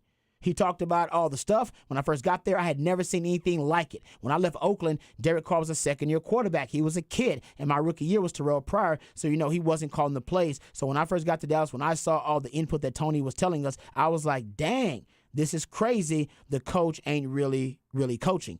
So to that point, remember, Scott Linehan was also using Kellen Moore as the mediator to Dak. Once Dak became starting quarterback, he wouldn't even talk to Dak. Dak would tell Kellen Moore what he wanted to tell Scott Linehan, and Scott Linehan would tell Kellen Moore, and he was the mediator between the two. So my point is, there's been a very strange, unique, unorthodox either hiring or kind of protocol for the coordinator-quarterback relationship for the Cowboys for a really long time, good or bad. Not saying that's a bad thing or a good thing, but it's been really strange, and I wonder if this could be kind of back to a more traditional relationship between the coordinator and the quarterback. But I'm sure every team is a little bit different, and maybe this is how different the Cowboys are. Yeah, there's a lot that is going on with these new ways of handling business when it comes to the quarterback, making sure that they have the conversation with the coaches and doing the interviews on who you're hiring instead of making sure that whoever you bring in now is about winning. That's what it should be. And I don't know what the criteria is nowadays for why you're going to hire a person or not hire a person, but if we're checking resumes and trying to see if you were part of a winning organization, I think that has to be something. But how are you as a teacher? How are you as a teacher? Because we have seen what we can do to win regular season games. Where is the finisher? Where's that person that's going to get me to the point where we can finish the run that we're on? And I know it's tough. It's tough. The people that are playing for championships seems to be the same people every single year. So give somebody from those organizations to come and coach with you. Yep. That's how you find the success. I'm with you on that. All right, we come back. We'll wrap it up, put it in the oven, let you know what's on tap right here on Ball Don't Lie, 104.9 The Horn.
All right, welcome back to Ball Don't Lie right here on 104.9 The Horn. This is a quickie here. We'll let you know what's on tap. Before we do, if you missed any part of the show, please go to hornfm.com.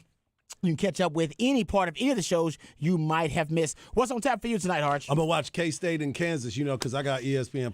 Oh, that's right. That's right. I'm going to watch Your Honor. Great show with Bryan Cranston on Showtime. That's it. Damn good show. Y'all should watch. Okay. What you got on tap? Kansas State, and then Nate Bargatze's got a new comedy special that came out today, so I'm going to check that out. Nice. On like Amazon that. Prime, I believe. Oh, yeah. I might check that out, too, then. Yeah, Thank you no for the doubt. recommendation. And thank you guys for participating. Remember, the revolution will not be televised. We're talking about it right here on Ball Don't Lie. We love you guys. We mean that. Take care of yourselves and be safe on those roads. If you ain't got to be out there, stay the hell at home. We love you guys. Peace.